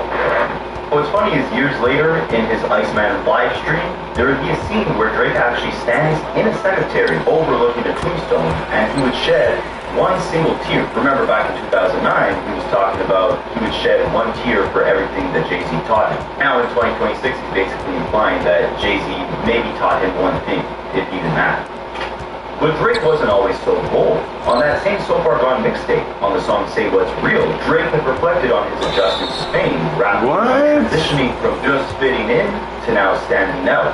I'm watching the show, and I'm embarrassed to pull my camera out, implying he was uncomfortable with even recording while his goat was on stage. Now remember, as Drake is blowing up here, Wayne's on top of the world, Birdman's the boss, getting 51% of all those massive profits. Profits that would have slipped away from the palms of his fingers if Wayne really did end up signing to Jay back in 2005. Bro, you don't gotta shoot every shot, bro. The foundation of this rivalry, this Cold War, is because no matter how high the praises Wayne and Drake would sing towards Jay, Birdman always came with a little bit of a different tune. See, thanks to the success of Jay's album Blueprint 3, he was awarded by MTV as the hottest MC of 2009. But with both Wayne and Drake having massive runs in that year, there was no doubt that the Cash Money family had some bold reactions to Jay-Z taking that #1 position. But pay attention to the difference in their answers. I'm sure you guys have seen Lil Wayne's reaction to Jay-Z just slightly nudging him for that top spot. List #2, do you think that was a typo? What was #1? Jay-Z. No, that's cool. Okay. That's Drake #2. That's okay. I thought Drake was going to be #1. And who's going to be on the list? Eminem? What else was on the list? Gucci Mane? Was on the list. Eminem was on the list? Shout out one for Gucci. Shout out to Gucci. Gucci who? Gucci Mane? Nah, I think that takes the cake. Right above the "Don't Stop" meme for the best Lil Wayne clip on the internet. But yes, he's pretty cool with Jay being number one, right? Well, look how I mean, it's a Gucci.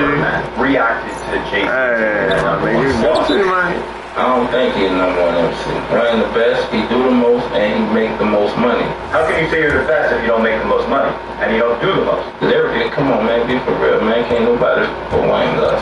And to me, if you number one and you ain't getting no money, it don't mean nothing. You hear me? So, but if you number one and you making money, to me, who making the most money? That's number one to me. So you can see here Birdman places a big emphasis on the fact that Wayne isn't just a better rapper than Jay, he's also making more money than Jay-Z. If you know Jay-Z for anything, it's that he wants to be the guy when it comes to business deals and financial power within hip-hop. So when he's asked about the comments that Birdman made, Jay emphasizes that being lyrical is a matter of opinion. But when it comes to networks, bank accounts, that stuff is black and white. And there is absolutely no competing on that front. How does Jay feel about Baby from Cash Money constantly saying Weezy is more lyrical and has more money than Jay-Z? Being lyrical is just opinion, so you like, so that's his opinion. Oh, the money, that's a little more factual, right? You can determine that. We would have to see your bank account and things. That's that problem, but it's gonna cost. If he's that confident, you know, I give him a little glimpse. It's crazy. I give him a little glimpse. Check that out, knock it off. But as far as being lyrical, I mean, that's his guy, so you can fully ride with his guy. So I don't have no problem with that. I have no problem with nobody. It's my positive. I want this to be my most positive year. I want no problem. Beyonce and Jay-Z earned $122 million, becoming the highest earning. Right after that. Huh? Right after that. Right after that. Black and white, baby. Now pay attention. Yeah, Beyonce. Important things. Number one, this took place in the year 2010, and Jay said he wanted that to be his most positive year with no problems within the industry. But right as actually he asked him what he thought of Birdman saying Wayne is richer than, you all about yourself. That Jay and Beyonce made over $100 million that year. You just care about yourself. Exactly, right? Income is black and white. You might be able to compete on the rapping side of things, but when it comes to money, me and my wife, emphasis on my wife, we're crappy on the whole Cash Money collective.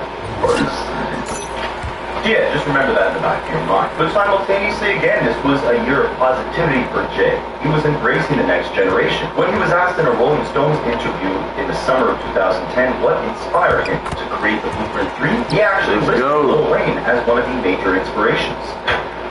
Jay said, one of the reasons I wanted to make Blueprint 3 was because of the challenge. We've seen people like LL Cool J have longevity in the game, and we respect the heritage of what he's done. But it's not like, right now, he's competing on the same level as Lil Wayne. So for me to still be able to compete at that level at my age, that's rarefied air. It's never been done. This might have been a slight dig at the fact that, again, he had just edged Wayne out in the 2009 list for hottest MCs. He was number one and Wayne was number two, and Drake was number three. But with Drake slowly encroaching on that top spot, and Jay-Z being in his positive era, he decided to take Drake under his wing as well. On Drake's debut album, Thank Me Later, in June of 2010, Jay-Z gave Drake one of his best guest verses of the 2010s decade on the song Light Up, where he warned Drake about the evils within the industry and how Drake would be faced with plenty of challenges from various rappers as he ascended his way to the top of the game.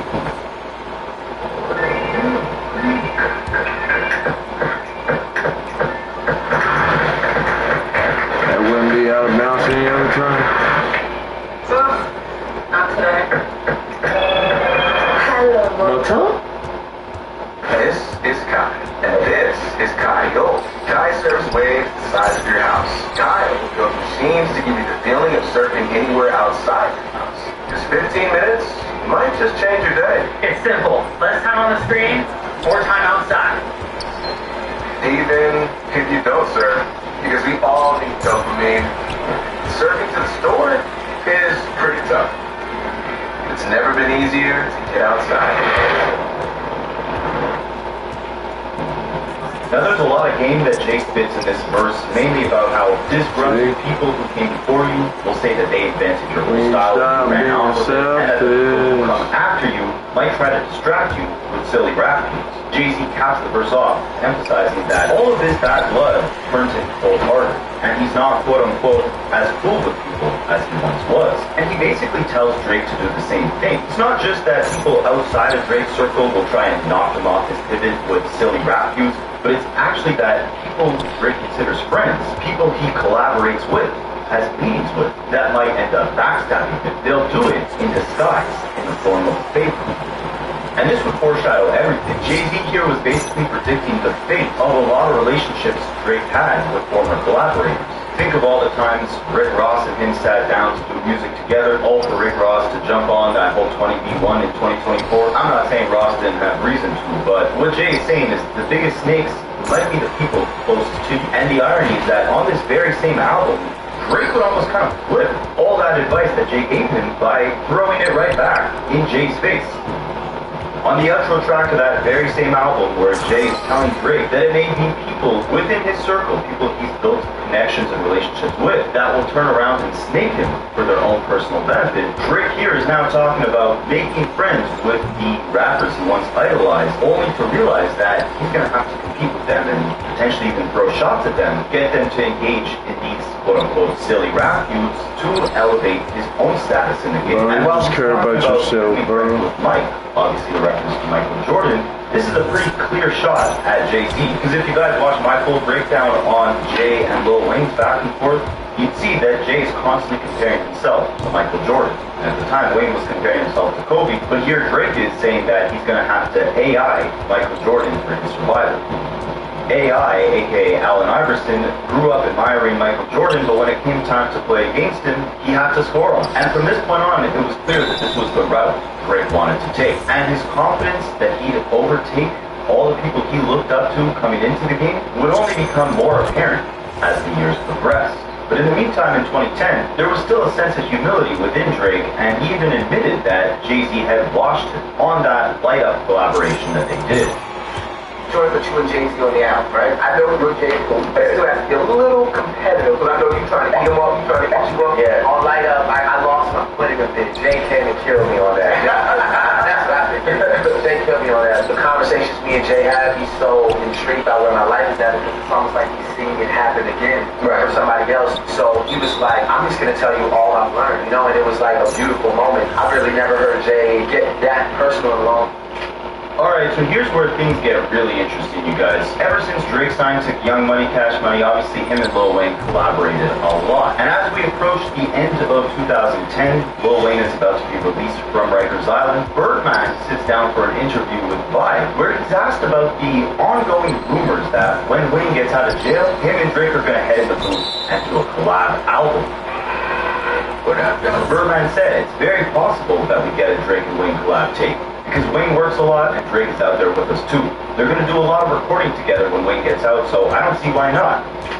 So this interview took place in November of 2010. Keep in mind, by this point in time, there was already rumors that Drake and Wayne were about to do a collab tape. But it was also in November 2010, right when Kanye was about to release My Beautiful Dark Twisted Fantasy, which included, of course, a lot of collabs with Jay-Z, where both him and Jay announced that they would be doing a collab tape together as well.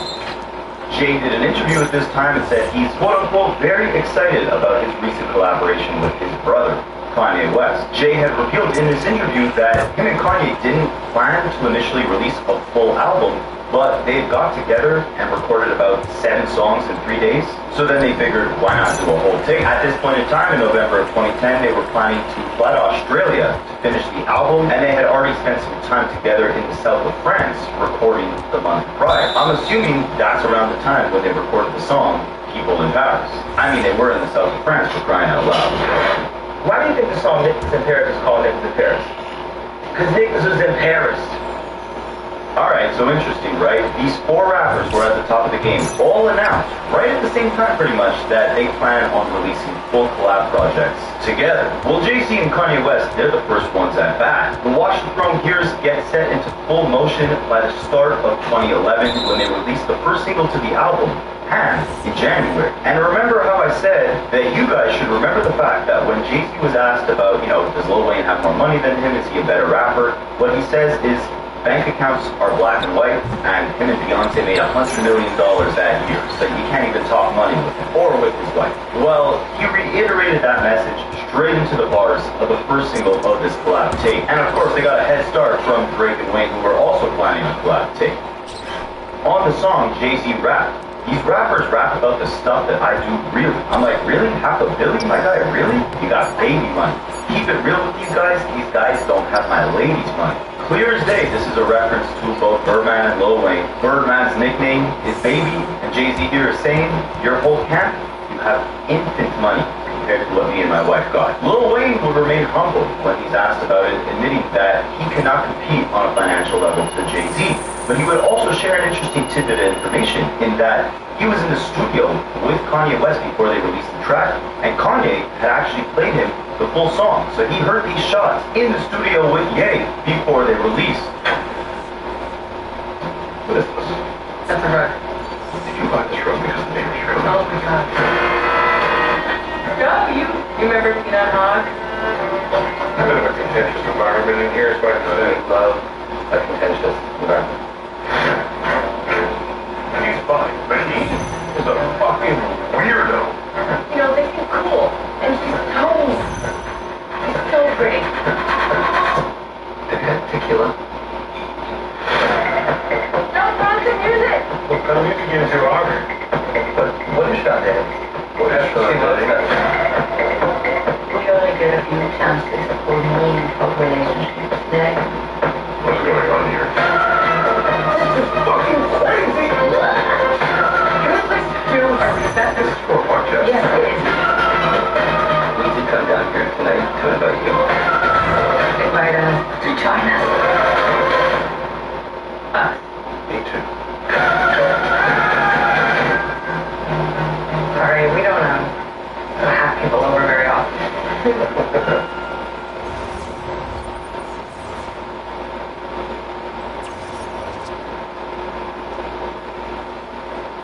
Still dealing with moderate to severe ulcerative colitis symptoms despite treatment?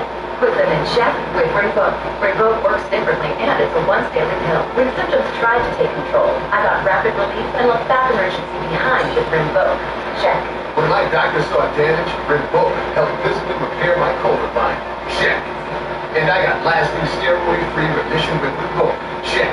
Rapid symptom relief. Visible repair of the colon line and lasting steroid-free remission. Check, check, and check. Rinvoq can lower ability to fight infections. Before treatment, test for TB and do blood work. Serious infections, blood clots, some fatal. Cancers including lymphoma and skin. Serious allergic reactions, GI tears, death, heart attack, and stroke occur. CV event risk increases in age 50 plus with a heart disease risk factor. Tell your doctor if you've had these events: infection, Hep B or C, smoked, are pregnant or planned. Don't take up allergic or have an infection. Put UC in check and keep it there with Rinvoq. Ask your gastroenterologist about Rinvoq and learn how Abbott can help you save. Keep it real with singing, got my lady money. They played for me, personally, played for me. I went to a session with him the other night. You asked him about the Jay-Z line? I wouldn't ask him about the Jay-Z line because he's not Jay-Z. Is that something you will react to as an MC? Actually, the subject that he's talking about in that line, I can't box with the guard with that. You know what I mean?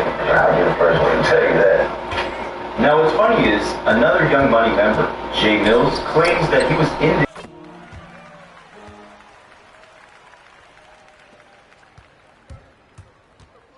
penned up a response of his own. He then played his response for everyone in the studio, and it was only Jay Mills who told him to be bold enough to actually release it and fire back at Jay. What happened? I remember we was in the studio and Ye came to play him. First time Wayne heard him, like, he didn't feel that. You got baby money, that ain't my lady. Sorry, my lady money, that's baby money.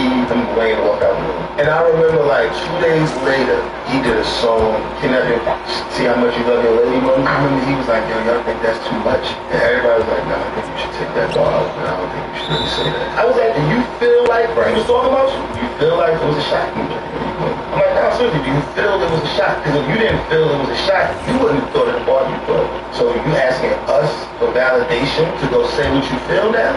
You know what? You right. You went in there, turn me up, light up. Everybody looking at me. Why would you tell them to do that? And I'm like, why not?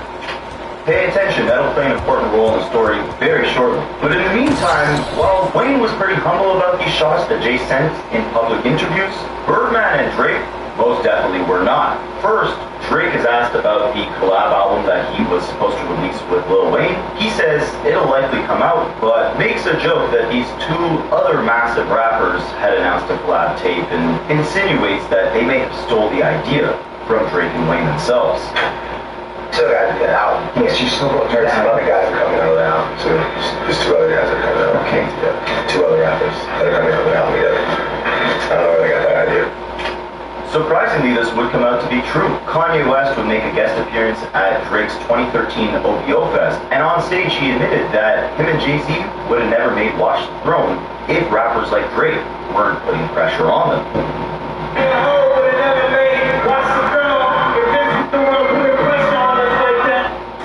But anyways, back to 2011. Drake would continue the tough talk with, in my opinion, one of him and Wayne's best collaborations of all time, I'm On One, where he would conclude his verse rapping, I'm just feeling like the throne is for the taking, watch me take it. Obviously professing he's coming for that #1 spot, but Kanye and Jay-Z, they were calling themselves the throne, and they were at the top of the game. Who do you think Drake was talking about there? It's also important to note he was taking some light shots at Big Sean earlier in the verse, and Sean had been signed to Kanye, but that's a story for another video.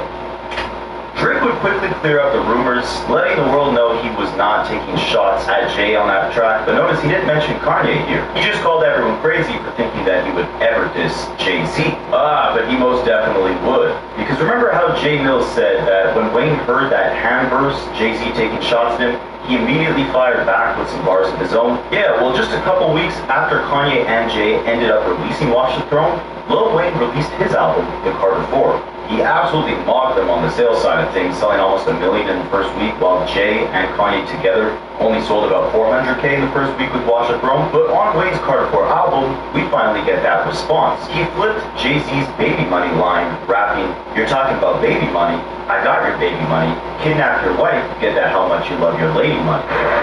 But I'm only bringing this up to say that it wasn't just Wayne taking shots on that song, it was Drake as well. The same energy he had on I'm On One, talking about he's coming for that throne, he doubles down on it on this new Lil Wayne record, rapping, please pardon my brother, he's just angry at you guys who don't have your heart in this rap stuff are too effing comfy, because we're still effing hungry, Young Money got the munchies. It's funny because Drake's verse comes before Wayne's in this song, but he's almost apologizing for the shots that Wayne is about to take, saying, you know, sorry for my brother, you guys, but he's just angry at you guys who don't have your heart in this stuff. You don't have the hunger to be the best anymore. You got too comfy. Obviously a shot at Jay, who Wayne later fired on that same track. Drake here is trying to use the excuse that Jay and Kanye maybe just weren't hungry enough, so Wayne had to come fire back on him. But as not hungry as Drake was claiming Jay and Kanye were on Watch the Throne, the music on that album was so good that it left. Remember your dreams, your future, your education? Has private student loan debt destroyed those dreams? It doesn't have to. Why refinances distressed or defaulted private student loans that others won't touch? They can save you thousands of dollars, get you a custom payment that you can afford, and they don't care what your credit score is. Don't let private student loan debt ruin your life. Call our refi today.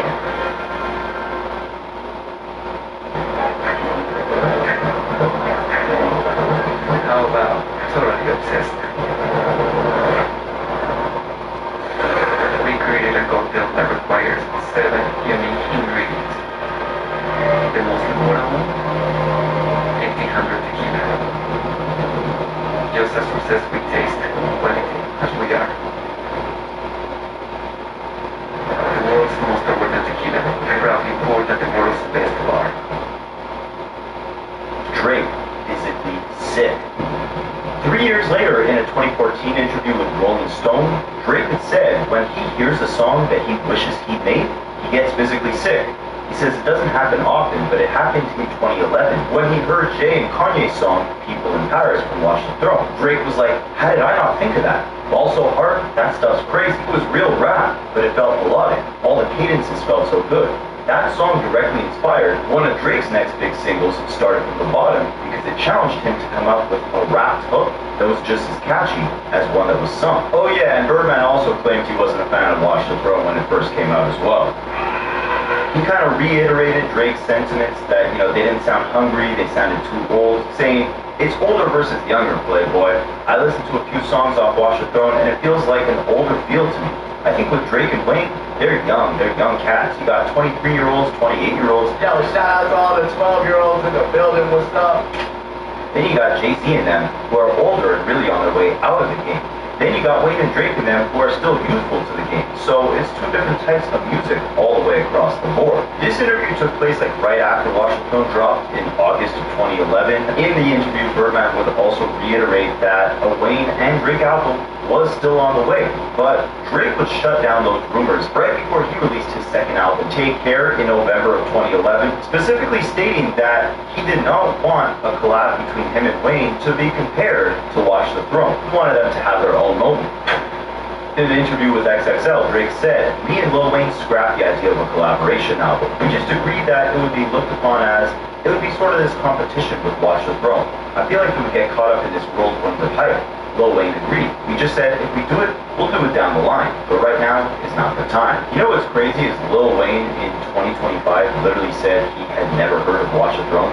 He didn't know what it was, even though he was dissed on that album and responded to the diss on that album and did not put out a collab tape with Drake that he was planning on dropping because of that album. But 14 years later, he said he never heard of it. It's kind of scary to see.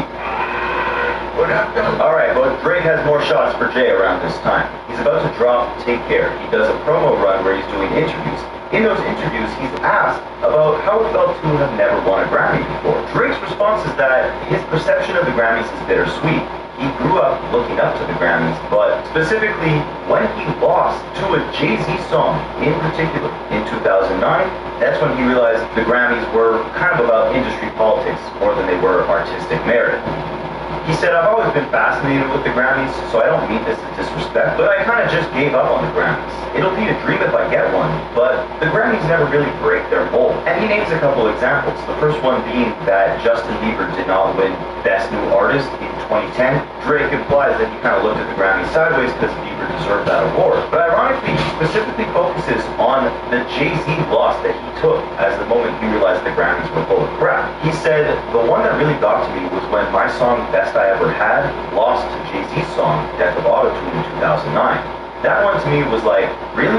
Not to say that Jay-Z isn't the most incredible rapper and that Death of Autotune wasn't a good song, I just felt like they had an option to give me a Grammy for a mixtape, and they just didn't do it, because it goes against the grain of everything that's traditional.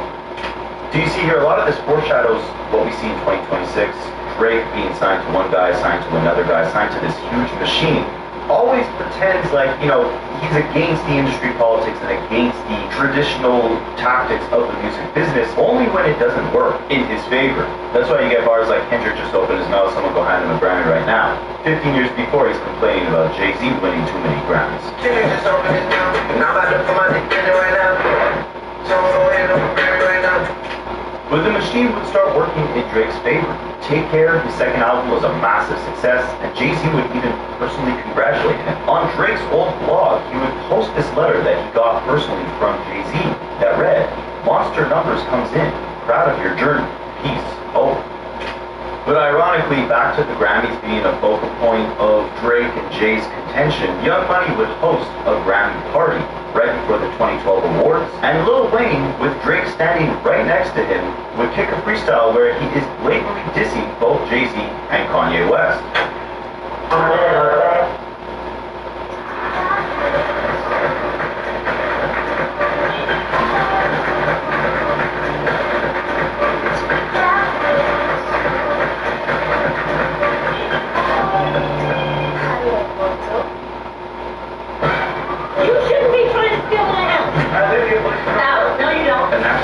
Squatter standoff, sir.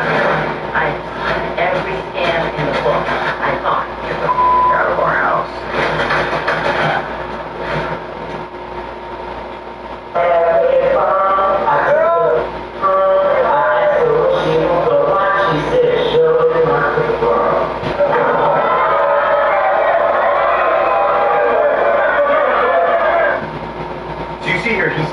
briefly mentions the throne. He's dissing Jay-Z and Kanye West, but again, 15 years later, talks about he's never heard of Watch the Throne. It doesn't make any sense. Both Kanye and Jay-Z would ignore this shot, and Jay would actually big Drake up in an interview the following year in 2013. When he's asked about his competition with Drake, he says, there's a respect thing. There's a respect thing there. There's also a competitive thing, but it's done in the right way. He also called Drake Kobe Bryant of the rap game in this interview. So at this point in time, there was obviously a mutual respect. Now, at this point in time, they were both also working on their own next respective albums. Jay with Magna Carta, Drake with Nothing Was the Same. Drake came by for a studio session, and he actually claims that the verses that would end up on his Nothing Was the Same album for the song Pound Cake from Jay were initially for a different record that was meant to be on Jay's own Magna Carta album. Drake says he worked up the nerve to ask Jay for the acapellas, switch the beat up completely, and put it on his own album. Were you and Jay in the studio together? No, I actually, well, no, we were, but Jay did his verses first, and originally that his verses were on a different beat, and I worked up the nerve to ask him not only for the song that I had heard, but I actually worked up the nerve to ask him for the acapella because I wasn't crazy about the beat. Funny because Drake released like behind the scenes footage of him actually creating this project, and when it came to that record, Drake was like very focused on making sure he sounded like a quote unquote man when it came time to rapping next to Jay-Z. I guess he doesn't usually sound like a man on his records. So I listen to that verse and I'm used to it. I like that tone, you know. I sound like a man on there next to Hope. You know, I don't sound like, so I don't want to get like excited. I just might be able to, I don't know. I'll listen to it one time. One more time. After hours at El Molino, a social just talking women and vino. The contract right now. One more time. But Drake would have some really strong words for Jay at this point in time. He said that Jay-Z was the rapper who was closest to the entire game, I guess over Lil Wayne, his own mentor. He said that Jay-Z was the best mentor he had in hip-hop, and that as Drake himself continued to progress, Jay-Z had more advice to give him, and that would help their relationship grow. You have like built a nice relationship with him. Yeah, I think like one of the strongest, if not the strongest. Of all the other rappers? Yeah, definitely. Wow. He's just like an incredible mentor to me and gives me great guidance. Very, very supportive. And is that a new relationship, or you guys always cool? No, it's always been like that. The more I think the more I make him proud, the more I show him proof, like that, like that's where the relationship grows. You know, the more he has to say to me, you know, and I've been consistent enough to sort of deserve or warrant advice from him. Right. And he gives it to me. You know, he's just I saw him last night. He's the best. Wow. He's solid. I do find it ironic because on that Pound Cake record, you know how Jay said like they have a mutual respect for one another, but there is like a deep competitiveness as well? It almost sounds like they're individually talking to each other, almost taking shots at each other's position. Jay-Z starts his verse off saying, I had Benzes before you had braces, while Drake caps off the song saying, I've been studying the game to a letter and understand that I'm not doing it the same, but I'm doing it better. Now this is where things would kind of fall apart temporarily. Remember, Jay-Z had just dropped his Magna Carta album, and on that project there was a lot of subject matter related to the boasting of wealth, to say the least. A lot of flexing of Jay-Z's art collection, his luxurious trips, and Drake wasn't a fan of it. He did an interview with Rolling Stone in February of 2014 where he said, it's like Jay-Z can't drop bars these days without at least mentioning 4 art references. I would love to collect art at some point, but I think the whole rap art thing is just kind of corny. It's important to note that Drake was extremely upset at Rolling Stones for putting up this interview, saying that a lot of the comments he made here were taken out of context. He also crapped on Kanye's Yeezus album at the time, but Jay-Z didn't waste no time to respond to this. He actually hopped on a remix of a song that Drake had originally remixed, We Made It, with Soulja Boy, and on Jay's remix he rapped, sorry Mrs. Drizzy for so much art talk, silly me rapping about the stuff that I really bought, while these rappers rap about the guns that they ain't shot, and a bunch of other silly stuff that they ain't got. You'll see this is a long line of, I guess you could call this a subliminal, where Jay-Z is poking fun at the fact that he not only owns a lot more art than Drake, but also owns a lot more of what's important. His masters, his music. You'll see what I'm talking about shortly. But first, Drake would clap back with some bars of his own. He would reference the fact that his comments about Jay-Z's art bars came across as hate, rapping, I think I'm on my 8th flow, just watch me paint flow. We all do it for the art, so I can never hate though. Now, ironically, the song that Drake rapped these bars on was actually also featuring J. Cole.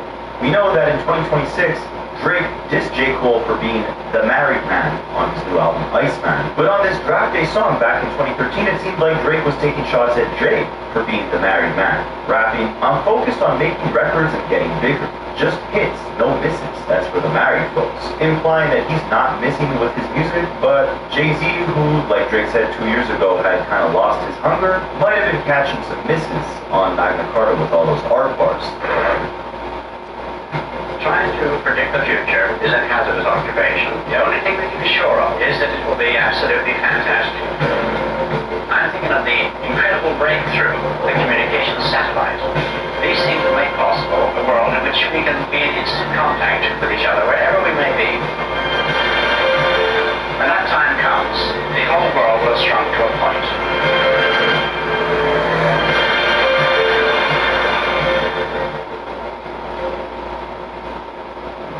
Should you get a lawyer if you were injured in a car accident that wasn't your fault?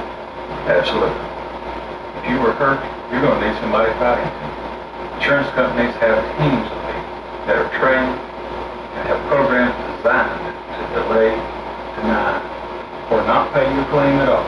If you want the compensation you deserve, you need an experienced personal injury attorney to help you not only get the medical care you need, but also to document your case, to make sure that it's file time, to make sure that you have evidence and experts, to make sure that you get the money you deserve. If you want that money, call the number on the website. Let us help you get the compensation you deserve. Oh, also don't forget that Mrs. is in relation to the fact that Jay-Z had called Drake Mrs. Drizzy on his response. So Drake flips that to say, you know, your music is missing. It's not hitting.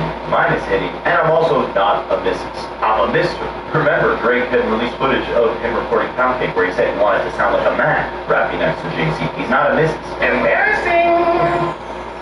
Jay-Z would continue implying that Drake is a Mrs. though, because he would link up with DJ Khaled on the song They Don't Love You No More later in 2014. And remember how on the previous Drake and DJ Khaled collaboration, I'm On One, Drake had rapped, "I'm feeling like the throne is for the taking, watch me take it." Jay-Z kind of flips that here. He raps, "People talking down on the crown. Watch those guys you're around, they got you wounded. Haters want a ball, let me tighten up my drawstring. Wrong sport, boy, you're soft as a lacrosse team." So Jay, on this DJ Khaled record, makes a callback to Drake, quote-unquote, talking down on the crown on the previous Khaled record, where again he said, "I'm feeling like the throne is for the taking." Then he makes a callback to the college sports theme that Drake had going on his song Draft Day, where he was dissing Jay-Z just a couple months prior, and Jay flips it to say, "You want a ball? Let me tighten up my drawstring.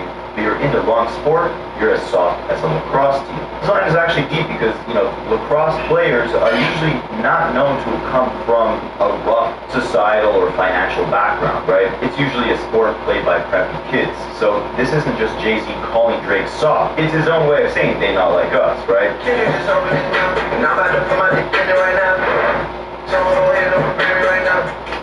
Now, while all these shots were very indirect and subliminal, the tension around this time was most definitely very real, because Elliott Wilson even confirmed in 2025 that back in 2014, when he visited Lil Wayne and Drake at one of their tour stops, he had encouraged Drake to speak to Jay-Z and make amends. Elliott claims that Drake came to him, gave him a hug, and said, "I spoke to Hope, we're figuring it out." And Drake was excited that they had finally spoken again. But it wouldn't stay that way for long. A new era was emerging. Streaming was becoming the dominant form of music consumption. And Jay-Z would, of course, take full advantage of that. But before we get to that, Drake had some interesting business moves of his own. The first thing he would do is test the waters on what it would be like if he didn't release any physicals and just simply dropped a digital mixtape onto iTunes as a surprise and let the buzz of the internet just drive the sales. Apple Music didn't exist yet, but the album was still a great success, and we now know that Quentin Miller could be partially thanked for that. That'll play an important role very shortly. First, there were some interesting bars on the final track off that project, 6 p.m. in New York. First, Drake professes, like he's been doing for the last 5 years, that he wants to prove to everyone that he's number one over everyone else. He then raps, "I've been observing the game, and I feel like I've seen enough. Let's drop a tape on these guys, then we'll see what's up." yeah boy, you're rapping like you've seen it all. You're rapping like the throne should be the three of y'all. Drake is talking to himself here, and this is in reference to a track that Jay-Z and Young Jeezy had just put out called Seen It All. And here Drake is basically bigging himself up, being like, yeah, you know, you've seen all the accomplishments that a major rapper should see. And you're rapping with the confidence as if you're on the level of a Jay-Z and a Kanye West, aka the throne. The throne isn't just Jay-Z and Kanye at this point. Drake is claiming he shares it with them. You could also see he takes some slight digs at Kanye and Kendrick later in this verse, rapping, why are you rapping like you come from the streets? I got a backyard where my money seems to come from the trees. Reference to Kendrick's Money Tree song. And then he says, and I'm never scared to get some blood on my leaves. A reference to the Kanye song, Blood on the Leaves. So Drake is talking tough, and his business moves represent the confidence that he has on these records. While Jay-Z launches his brand new streaming platform Tidal, giving several of the biggest artists in the game partial equity in the platform in exchange for them to do exclusive concerts and give exclusive music to the platform. I had everyone from Madonna to Deadmau5 to Kanye, Rihanna, Nicki Minaj, J. Cole, Usher. Like, it seemed like anyone who was someone was on board with this revolutionary vision that Jay-Z had of putting the ownership back in the artist's hands when it came to the... We the people of the ballpark are all in on baseball. Baseball for the people. I guess. Remember your dreams? All the future plans you made? Has private student loan debt destroyed those dreams? It doesn't have to. Why refinances distressed or defaulted private student loans that others won't touch? They can reduce your payment. You can get your life back. And they don't even care what your credit score is. Don't let private student loan debt ruin your life. Call by Refi today. The fans streaming their music. That's what Tidal was marketed as at first. Oddly enough, Drake was one of the artists that was supposed to join the Tidal roster and be a part owner of the company, but he decided to back out at the last minute. It could have been as early as 2 days before the launch of the company. Obviously a slap in the face to Jay-Z and everyone behind Tidal, right? Well, it most definitely was a middle finger to everyone involved in Tidal because Drake would end up partnering with their rival, Apple Music, for an alleged $40 million deal where he would become one of the first artists to actually exclusively drop his next album on the platform. So while Kanye West, Beyonce, and Rihanna, and Jay-Z, I believe, were all exclusively dropping their music on Tidal, like you couldn't stream it anywhere else for the first week of all their albums in 2016, Drake did the exact same thing, but with Apple. Here's where it gets interesting. The summer of 2015, Meek Mill calls Drake out for using ghostwriters. Drake drops a diss track pretty much right away called Charged Up. We'll revisit that in a second. In the meantime, Meek Mill drops his diss track, Wanna Know. And, I mean, if you guys listen to the track, you know it's pretty weak, but it came with a pretty big bomb. Actually, multiple bombs, multiple reference tracks. The same night Meek drops his diss against Drake, he also premiered several Quentin Miller reference tracks from Drake's If You're Reading This It's Too Late project. How did Meek Mill actually get those reference tracks? Well, interestingly enough, years later, Drake would do an interview where he was speaking pretty cryptically, but he said DJ Drama, who had been working very closely with Quentin Miller, that's how he got access to the reference tracks, Drama had got a phone call from a quote-unquote higher up, who was basically telling Drama, like, hey, our guy is losing really badly right now. We need some ammo that can put the nail in the coffin, that can make it undeniable that Drake does not win this battle. And this quote-unquote higher up, I guess, was high enough up where Drama could not refuse, so he gave Meek Mill the reference tracks. There were like these references from our sessions when we worked together. No context to those references at all, but they existed. It was really DJ Drama that got a call from somebody higher up. At that time, you know, he didn't have the backbone to say no to this person. He was like, yo, my guy's getting roasted. You gotta give him some ammo. We gotta keep Drake down. And that was really when I realized like how deep. Now, who could this mysterious higher-up be?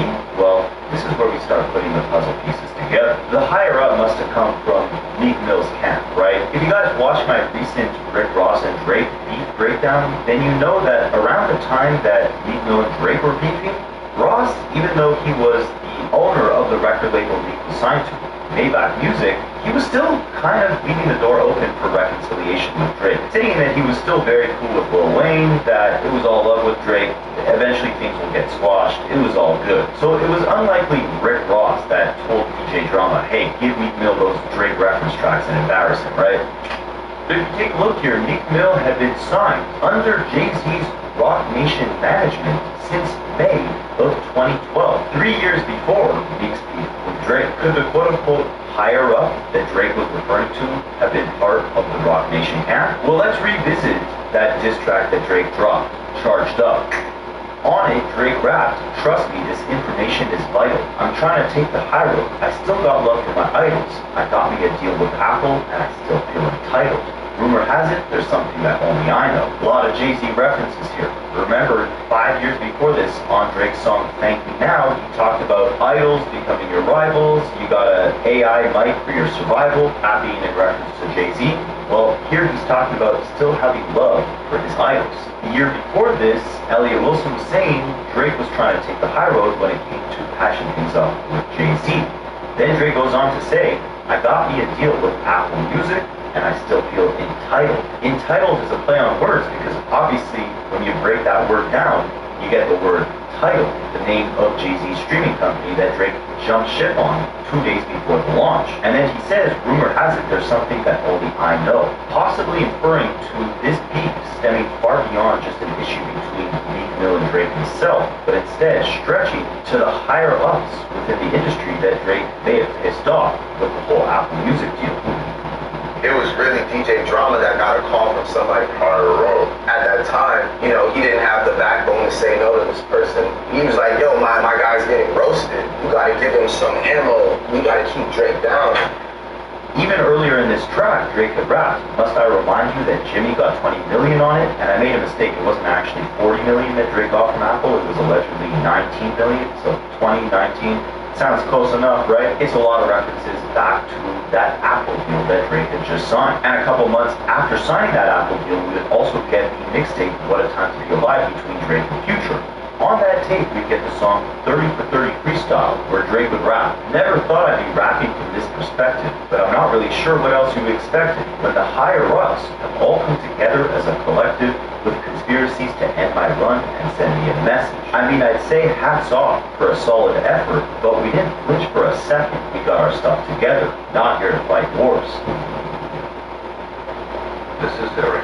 When he got injured in a car accident, he called Morgan & Morgan. He not only gets a lawyer, he gets trial lawyers like Sam and Jessica, who are in it to win it. He gets his own investigators, with briefcases and leather ones. And if you ever have questions, our customer service folks keep things rolling.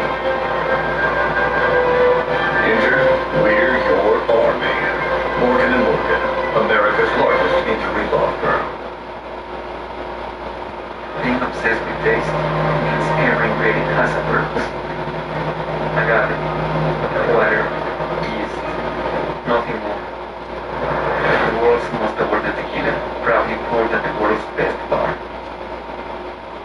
So Charged Up, a diss track against Meek Mill, who had just premiered a bunch of Drake reference tracks. Drake on that song is talking about having love for his idols and feeling entitled while taking a deal with Apple Music. A couple months later, with his new Apple Music deal, he drops a track talking about the higher ups coming together trying to end his run and going to war with him. Then a few years later, he reflects on how those reference tracks from Quentin Miller even leaked in the first place.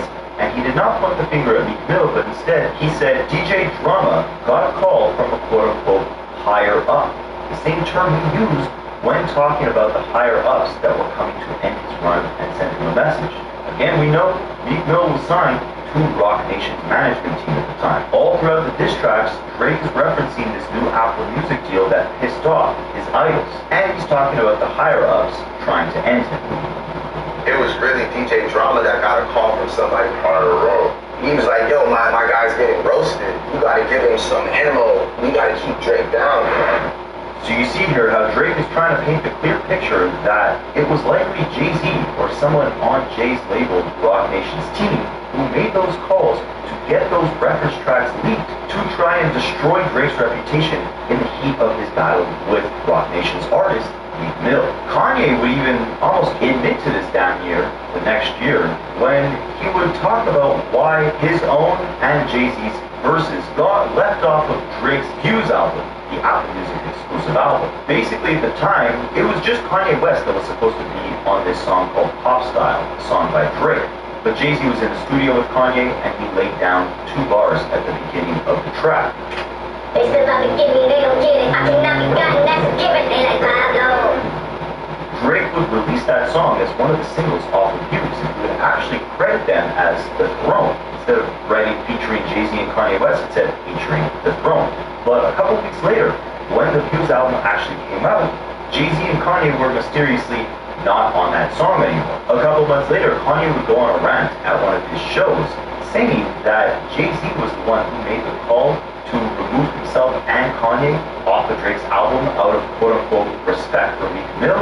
But once Kanye had offered to make a peace arrangement between Drake and Meek for the sake of Jay and Kanye's verses remaining on Drake's album, Jay-Z had spiraled the conversation into something a lot deeper about streaming and title and all these industry politics. Kanye here clearly points out that Jay-Z had a clear conflict with the way that Drake was handling business, and basically refused to let Drake release anything with Jay's name on it. I said, man, just go ahead and throw that on there. And I was just so surprised that I was expecting to be on there. And we sitting back, and he's like, oh, just throw this on this. And Jay thought about it out of respect for Meek Mill, he didn't want to be on the track. And I said, look, I called Drake, I called Meek, I called y'all, we got a spot, we got that people had this song. But then it went out of that territory, some title, some political about percentages on songs. I can't take this. It's also important to note that right away when 2016 kicked off, before we even got this Kanye West, Drake, and Jay-Z collaboration, Drake released a track called Summer 16, where he rapped, I used to want to be on Rockefeller, and then I turned into Jay. So you see how we came a long way from, I'm just feeling like the throne is for the taking, right? Jay-Z would actually flip those bars on another DJ Khaled record called I Got the Keys, where he rapped, people always asking me the key. Till you own your own, you can't be free. Till you own your own, you can't be me. How are we still slaves in 2016? Drake said, I used to want to be on Rockefeller, I turned into Jay. Jay-Z said, nah, Mrs. Drizzy. Until you not only own the masters to your own music, but also the distribution network to where your music is funneled through, you cannot be me. And it seems at this point in the story is where the feud between Drake and Jay-Z evolved from a friendly competition about who's the better rapper, and it was now more so a financial proxy war, stemming from conflicts of interest related to Tidal and Apple Music. Drake felt like Jay-Z weaponized artists like Meek Mill to sabotage his entire career with those reference tracks, being the quote-unquote higher up that forced DJ Drum's hand in releasing them. He also forced Kanye's hand in removing all their verses off of Drake's album. And he was now taunting Drake for being signed to one guy, signed to another guy, signed to 3 guys, and for passing up the opportunity to join Jay-Z's streaming platform where he would be a partial owner, collecting the profits of not just Drake's own music, but also all the other artists who get streamed on Tidal. And on that DJ Khaled song, Jay was basically telling Drake, like, until you start making moves like that, you stop working for the machine and you become the machine. Until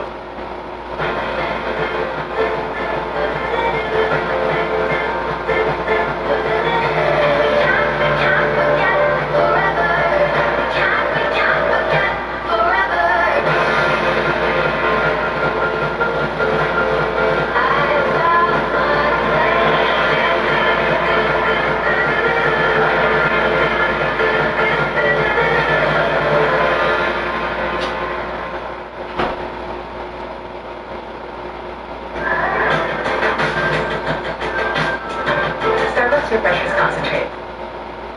Till then, you can't compare them. Now, Jay-Z would actually double down dissing Drake on another DJ Khaled song, Shiny, in 2017, where he rapped 12 solo albums, all platinum. I know you're not out here talking numbers, right? I know you're not out here talking summers, right? So remember on Summer 16, Drake was saying that he was now in Jay's position. But here's where Drake subliminally kind of takes the disrespect up a little notch. In the past, whenever he was asked about his competition with Jay-Z, he would always make sure to express how much he admired and looked up to Jay-Z, how he viewed him as a mentor, how he valued his advice, right? Well, on the intro track to his next album in 2017, Drake rapped, "I didn't listen to Hope on that old song where you told me to pay it no mind."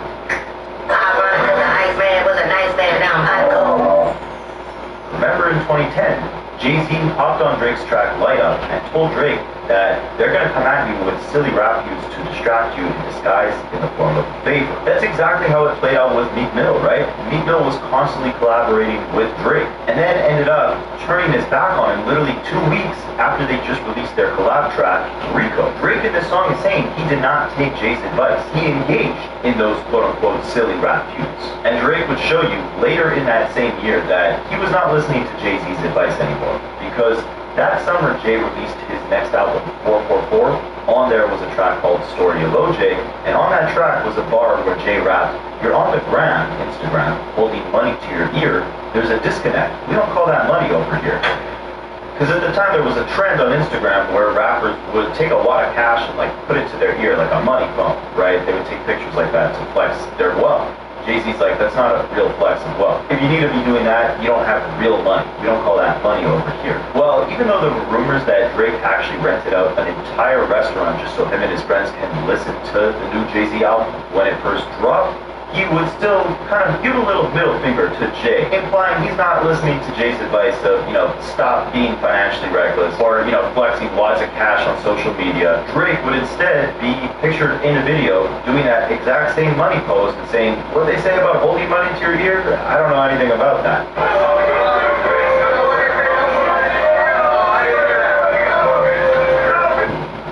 Now, I don't know if Jay-Z took offense to that, because once he kicked off his tour for this 444 album, he actually did live freestyles rapping over Drake production. One night he rapped over Drake's beat song KMT.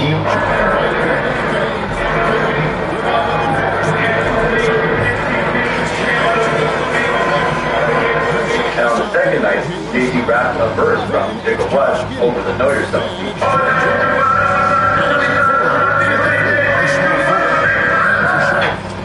And Drake would actually also team back up with Lil Wayne to spit a freestyle over a Jay-Z song, Family Feud. And he would actually, on the track, thank Jay-Z's right-hand guy, Guru, for sending the beat over. Here's where it gets kind of weird, alright? Because you'll see, they go from throwing subs one day to throwing hugs the next.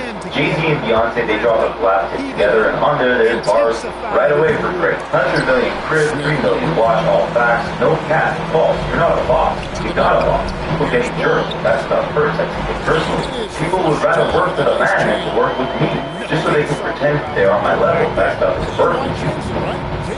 Of course, we know on Summer 16, Drake was saying he turned into Jay-Z. So Jay-Z here saying Drake is pretending to be on his level. The same way Jay said on that J. Kyle record, until you own your own stuff, you can't be me.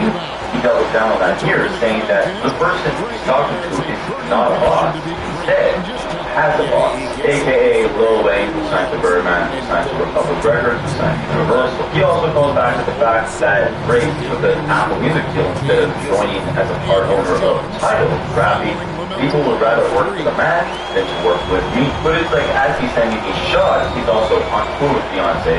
Drake comes to one of the stops and actually gets Jay-Z to record a verse within hours after he just finished his show for Drake's upcoming album, Scorpion. Drake even shared behind-the-scenes footage of the process of Jay-Z recording this verse.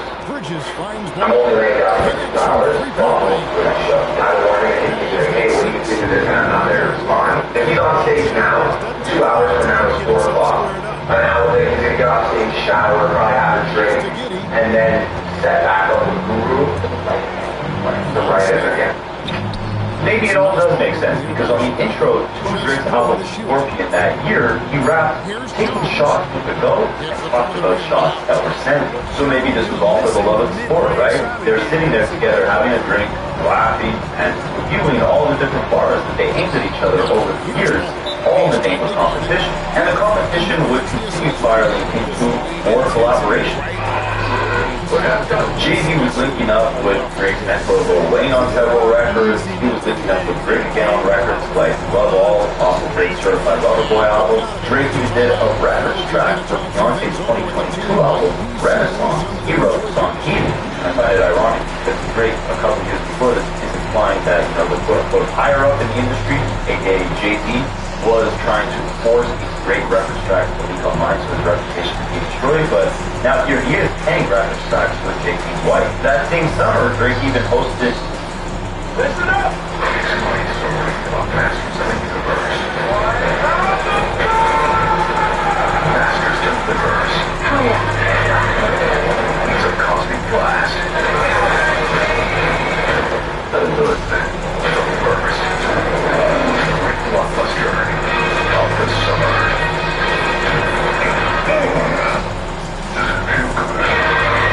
Masters of the universe. Much more massive climax. Instant happiness is here at Rena Center.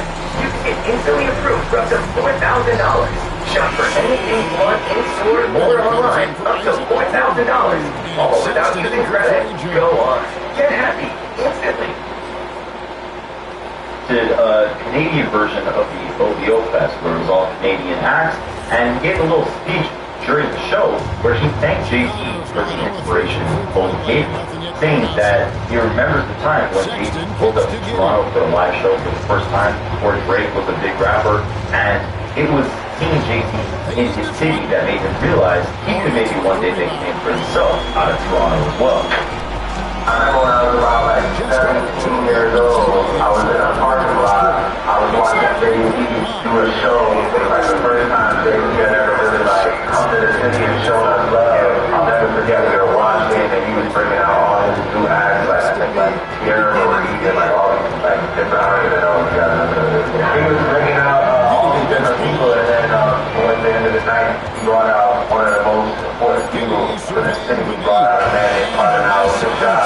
That was a moment that unlocked something in my mind. It made me realize that all this is possible, you know, so I want to thank him, both of them, for that moment. This is 2022. Now, I'm not going to use this video to enter too deep into conspiracy land because I think this would literally be a 4-hour video if I did. But there were rumors circulating that Beyonce and Jay-Z were not happy that Drake released a house album called Honestly Nevermind, especially considering he was writing on Beyonce's house album that year, Renaissance. But who knows? And from here, the waters just get way too muddy to even keep up. I'll try to give you guys a list of all the craziness that has went down, because it's really spiraled into beyond comprehension at this point. Like, remember how I said, you know, their beef kind of worked from like a competitive rivalry within the bars to more of like a business rivalry? Well, now we're on some like weird, maybe political, maybe moral warfare between the two. First, you got, you know, Tory Lanez shooting Megan Thee Stallion allegedly and ending up in jail for it. Drake is obviously very loud in his advocacy for the freedom of Tory Lanez more than he is for any other social justice issue. And later that year in 2022, he would diss Megan Thee Stallion on his Her Loss album, rapping, "This girl lied about getting shots, but she's still a stallion." How does that tie into Jay-Z? Well, if you guys have been keeping up with that situation, you know Megan Thee Stallion is a Rock Nation artist. You know that Tory Lanez's dad was outside the courthouse when his son had got sentenced and was cursing out Jay-Z and Rock Nation, basically implying that they were behind the sentencing of his son. We also know that aside from Megan Thee Stallion, DJ Khaled is also a Rock Nation artist. Someone who has posted music that both Jay-Z and Drake have taken shots at each other on. After the beef with Kendrick Lamar, DJ Khaled announces that he's got a new album on the way with 2 new Drake songs. Drake comments under the album announcement saying, "It must be Drake Bell, because it's not me." People believe that that could have something to do with the fact that Drake